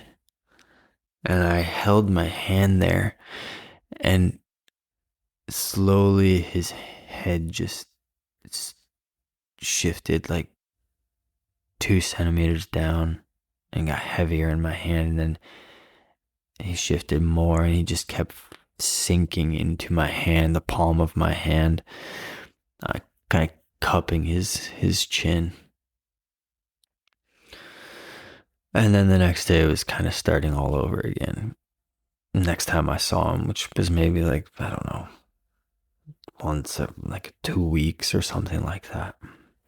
But anyways, I showed a liking to him, and she was kind of getting rid of some horses and looking to move out of state. And at the time, I was actually working in advertising and running Oregon Tails like part-time. And I said yes to adopting him. She offered, and I was just like, yes. Didn't really think about it. And so then he joined Juno and I. And years before that, like I was interested in horses. Even though I wasn't riding, I knew there was something in horses. I had heard about Buck Brannaman and been to see him and just was hooked. Like the energy surrounding his workshops and clinics, the way he moved through life, the way he rode and moved with his horses, and the way he taught, and the curriculum that they were teaching, I was just like, something is powerful here. And so I knew I was going to learn something in that realm. And so that was kind of a motivating factor for me to say yes. There was just a voice inside that I almost didn't have a choice. And so when I adopted him, we just moved the business, Oregon Tails, out to where it is now. And we were still living in the city in Portland, but he was now out at the property where we live now, the Oregon Tails Ranch. And we would do our day, and then I would drive all the way back out to work with him, rain or shine. A lot of work. And this was like just getting it to where I could walk up to him, getting to where he would lead on a lead rope, getting him so I could put a blanket on him, because Mustangs, I mean, generally horses, like they can't be left out in the rain, especially in Oregon, if there's no shelter. And there was shelter, but he was a wild Mustang, so he really didn't care. He's like impervious to heat and cold and being wet. Like it was almost like as if he didn't even feel the rain. And actually Juno was like that too. He was impervious to heat and cold and being wet. Like Well, he liked it hot. He preferred it hot for sure. Yeah. But I had to get a blanket on him. So everything was starting from scratch with Merlin. And I'm also starting from scratch because I didn't know what I was doing, really. I thought I was like, maybe it was egotistical of me, like overzealous of me or confident of me, but I was like, I'm pretty good with dogs, so maybe that'll transition. And what I had learned with Buck and observed there at clinics, I was like, there's so much overlap in what we do. And so I was like, cool. So I was learning, he was learning, and eventually we got to a place where I could saddle him and ride him. And I started bringing him out with pack. And, through that whole process, I realized very quickly that I had to find a different way. Because as I mentioned earlier, we were a little more physical with dogs with corrections, and we kind of subscribed to some alpha stuff and being the alpha and being in charge and so on and so forth, which we still are in charge, but we're coming at it with like a puffed chest, to a degree. And you can do that with horses, but I wasn't going anywhere going that way with Merlin, going down that road with him. And so I knew I had to find a different way. And that's when I really started going into vaquero style horsemanship, natural horsemanship, and buck Brannaman and whatnot. And that really opened my eyes to, again, connecting with a different species and connecting with a different expression of a being. Because I couldn't overpower him. I had to get on the same page as him. I had to learn to get on the same page as him. And not by buying him off because he was a wild Mustang. He didn't give a shit about food in situations. He was gone. Like if he was spooking over something. He spooked. Yeah, it's just, he's gone. Yeah. Super dangerous. I mean, horses are extremely dangerous, especially when they're wild and feral and completely unpredictable. And so I had to learn a different way. I had to learn to become softer. I had to learn to become even more quiet. Like, he single-handedly, I feel, catapulted my skill set and awareness of dogs and beings to an even more like higher degree. Because we were very successful with dogs in what we were doing with Oregon Tails at the time. But we still had stuff.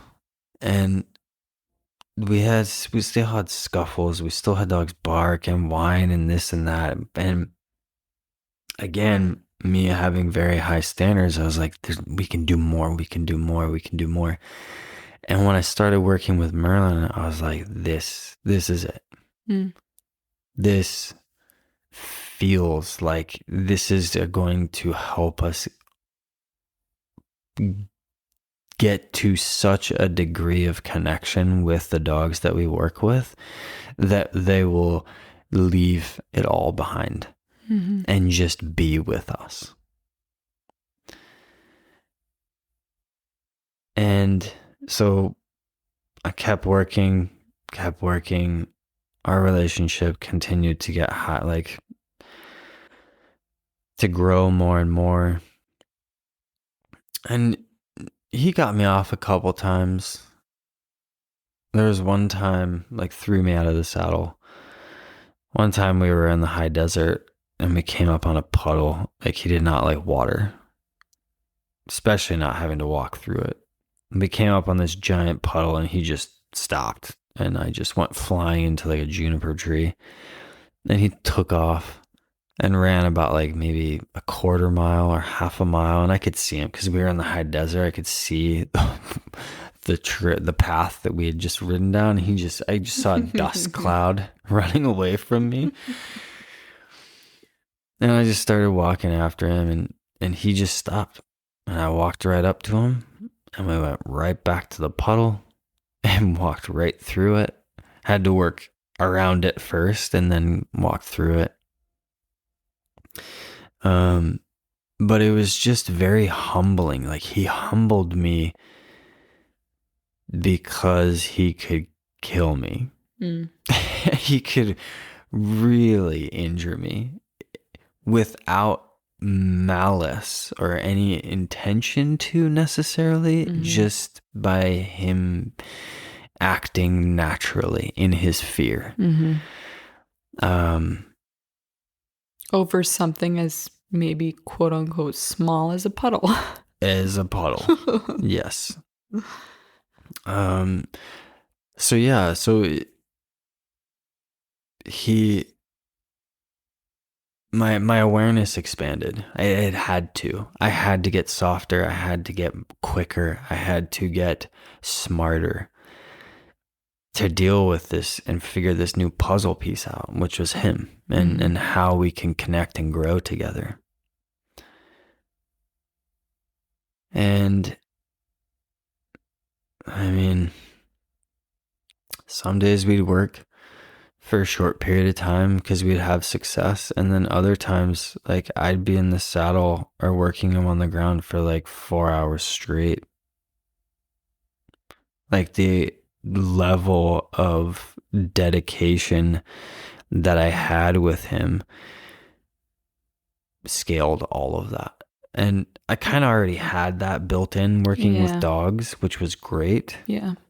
Because time just dissolves and goes away. Like it's no barrier. Yeah. Like see the job, do the job, succeed, and then end.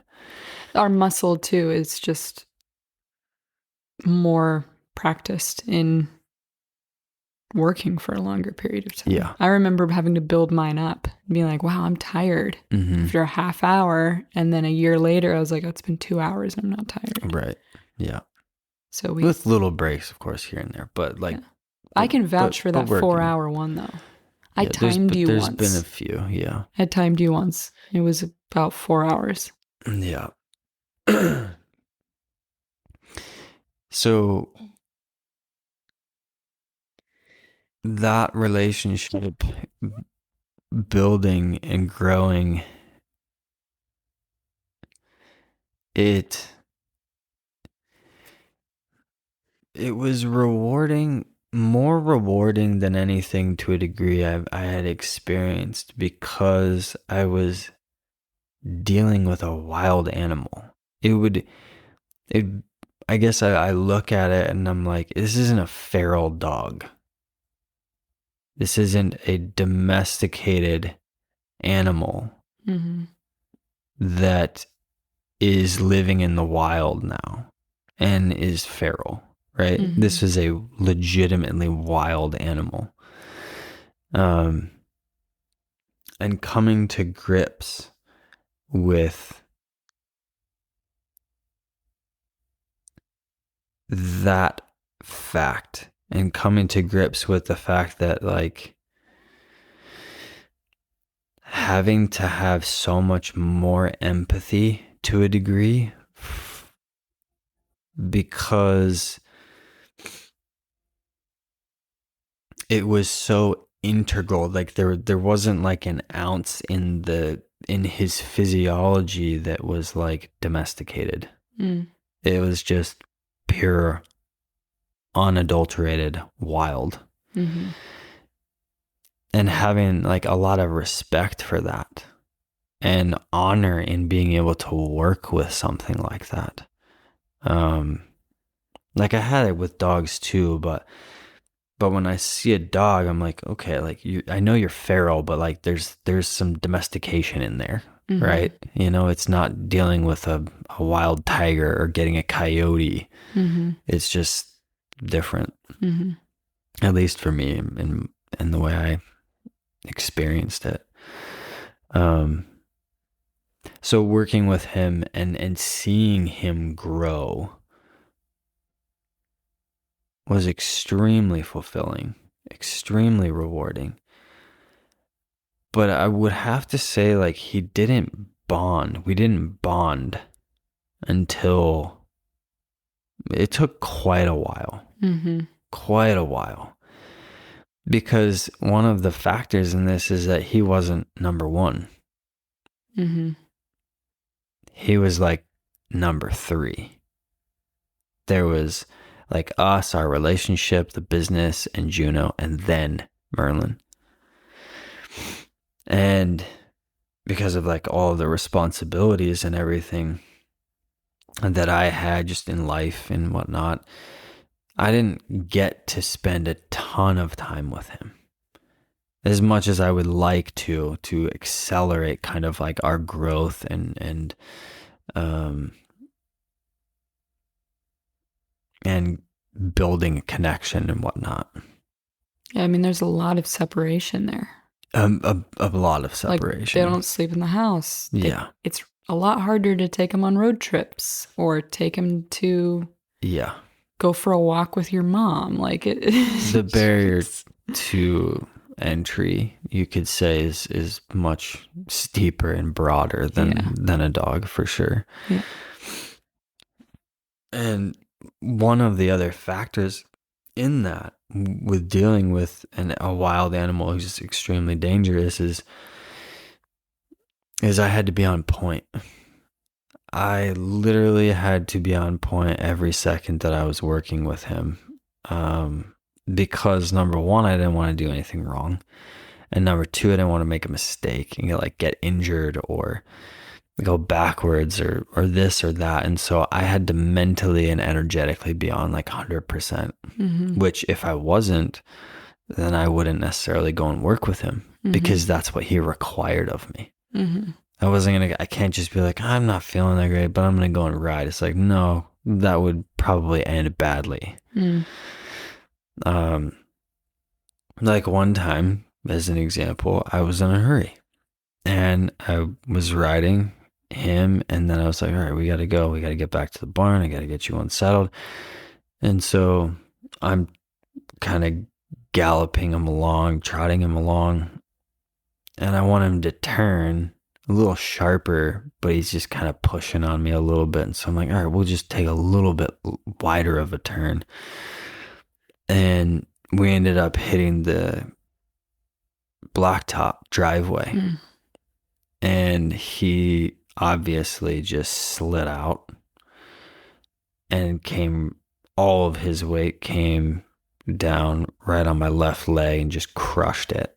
Oh, and he bounced off me and kind of slid a little bit. I came out of the stirrups, thankfully.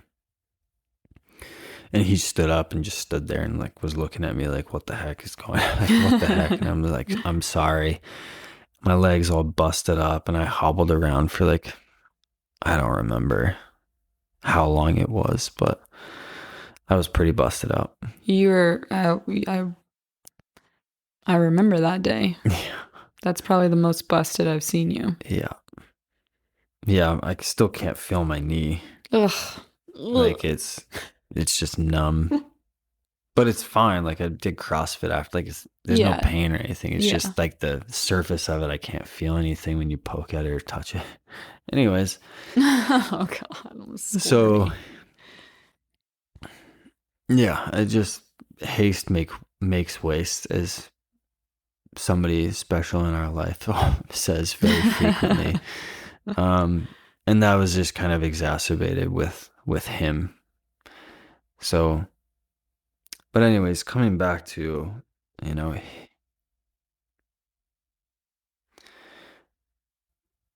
who he is and what he's brought to the Oregon Tails pack. I mean, I can't thank him enough, because I would not be as good at handling dogs as we are today. Our pack would not be the same without having him come into our life. The gentle method wouldn't exist. The gentle method would not exist. Or at least not in the way that it is. Yeah. So his influence on us was just a great boon and kind of catapulted us to new heights and new fulfillment, and new understanding in our dog handling. And just, I mean, whenever I ride a lot, when I walk around afterward, there's just more peace in me. I walk more slowly. There's just this more calm sense of energy, or or whatnot. And maybe you've been to a buck clinic or been to a horse clinic that is natural horsemanship or vaquero, and there's just like this calm energy to it. Mm-hmm. Being around horses. And I grew up meditating. I'm big on neutrality, and they really can help you build your ability to hold and maintain that neutrality. And again, it's not a dullness, right? I did read that they've done studies where there's a magnetic field that our hearts create, magnetic pulses. And when, like, the horses is huge. Mm.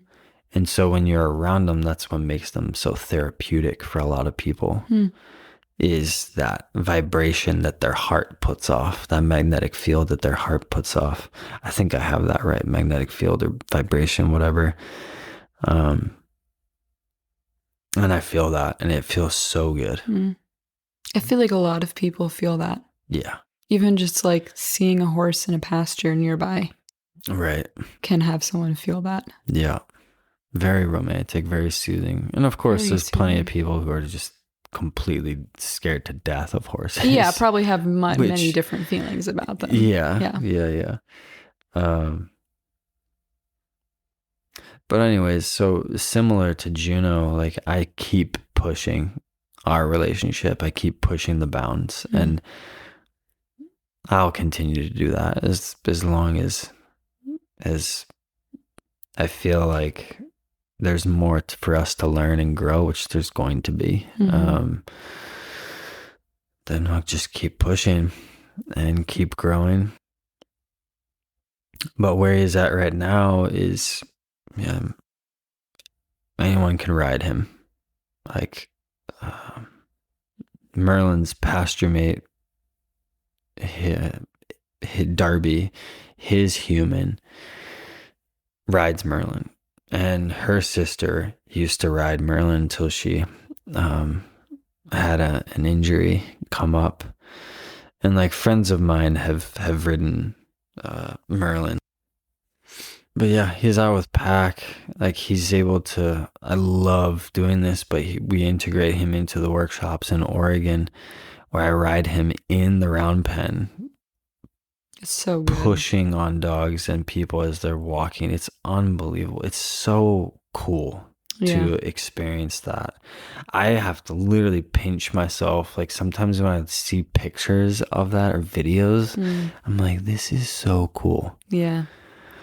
It's a great opportunity. Yeah, for the people, for sure. And yeah, I'm just so thankful because he's so enjoyable to be around. It's so much fun riding him and having him in life. Being able to ride him with pack or have him in the workshops, it's just. He also shares a wall with us, so he lives in the same building that we do. So one of our kitchen windows we'll open it, and it looks out onto his pasture, and so he'll like kind of stand in the window watching us in the kitchen. You'll open the window and he'll stick his head in. Like, what are you guys give doing? him carrots, or we try to give him weird stuff that he doesn't want. Yeah, I had him smell like a cup of tea once, and it was all like, steamy, and he was like, "Oh, what is this?" What's cool that I've witnessed, because I'm not very horsey, but I live close to him, and he's probably the horse I've gotten to know the most, is that like watching his personality come out. Because, I think I went to one of the first interactions you had with him when you couldn't touch him. And so I've also seen that develop over time, and him be in the pasture and me be on the other side of the fence, like trying to get him to come over, and he's just like, forget it, lady. And now he'll come over and he's more interested. And in the past year, since Juno hasn't been alive anymore. You've put all that energy that went on to Juno is now on Merlin. Right. And what has been interesting and enjoyable is seeing little glimpses of Juno in Merlin. Mm. Yeah. Yeah, Feeling, I guess, more. Yeah, definitely. Like he'll do something and I'm like, oh, that feels like Juno would do that. He has that same energy that Juno has. And again, I don't know what my percentage is of drawing that out of him, or it's him, whatever, it doesn't matter. But he does have that level of presence to him, I feel. Yeah. That's growing. Yeah. The more that, just the more trust he has in life, Yeah. the more trust he has in me. He definitely has a different personality. Like I feel him differently. Like he's, he feels different than Juno as himself, but there are parts of him, little things that he'll do now. Like the more time you spend with him, the more I feel those little things come out. Yeah. The more curious he is, the more like goofy he is. Yeah. He's a really cool being. Yeah. He's describe what he looks like. Yeah, so I think he's 14.2, 14.3. I don't remember. Something around there. He's not very tall, but he's thick. Like, not fat, but like his legs are really thick. His feet are huge. Like, he doesn't need shoes. Let's just put it that way. And he's a gray, which I didn't know this at the time, but gray horses turn white. And so he's on his way to be completely white, which he's wild and he really likes being dirty, which is extremely challenging to keep him clean. And I'm a pretty simple guy. Like, I'm not like into grooming him to the point to where he's super fancy and whatever. Like Lisa, Darby's pasture mate, she'll ride him quite a bit. Like when we're traveling on the road, she's the one who cares for him. Very thankful and grateful for her taking care of him while we're on the road. But she'll get him like nice and shiny white. And I'll do that maybe like a few times a year. Well, I mean, he'll just immediately roll and get dirty. But yeah, white horses, not easy to keep clean. Not a thought of that I had when I said yes to getting him. I mean, he's beautiful even when he's dirty. He's like, I don't ever think about that. Yeah, he is a tank. He's also like so good looking. His mane is multicolored. So it's like got some red, it's got some brown, some white, some gray. Like it's kind of everything ish. Yeah. Yeah. But yeah, he's very thick, very stout, very strong, big, thick legs. But yeah, he's on his way to being white. I thought Lisa will actually, for her granddaughter, she bought like this unicorn horn that she'll attach to him around like their birthdays and or like something like that. Sparkles and put like glitter on him or something like that. Yeah, it's pretty funny. Yeah, it's because then the little girls get a unicorn. Yeah. To look at. Yeah, but like, there's no way that. Yeah, he's come a long ways in regards to being allowing that kind of thing to happen to him. Let's just put it that way. So Well, thank you for listening. Yeah. No, that was a long one, but it should be in our mind, given the weight that the beings that have been and currently are in our lives, and how they've shaped it and continue to push us to grow and evolve and enjoy more and Yeah. more and more and more. So thank you all. Thank you.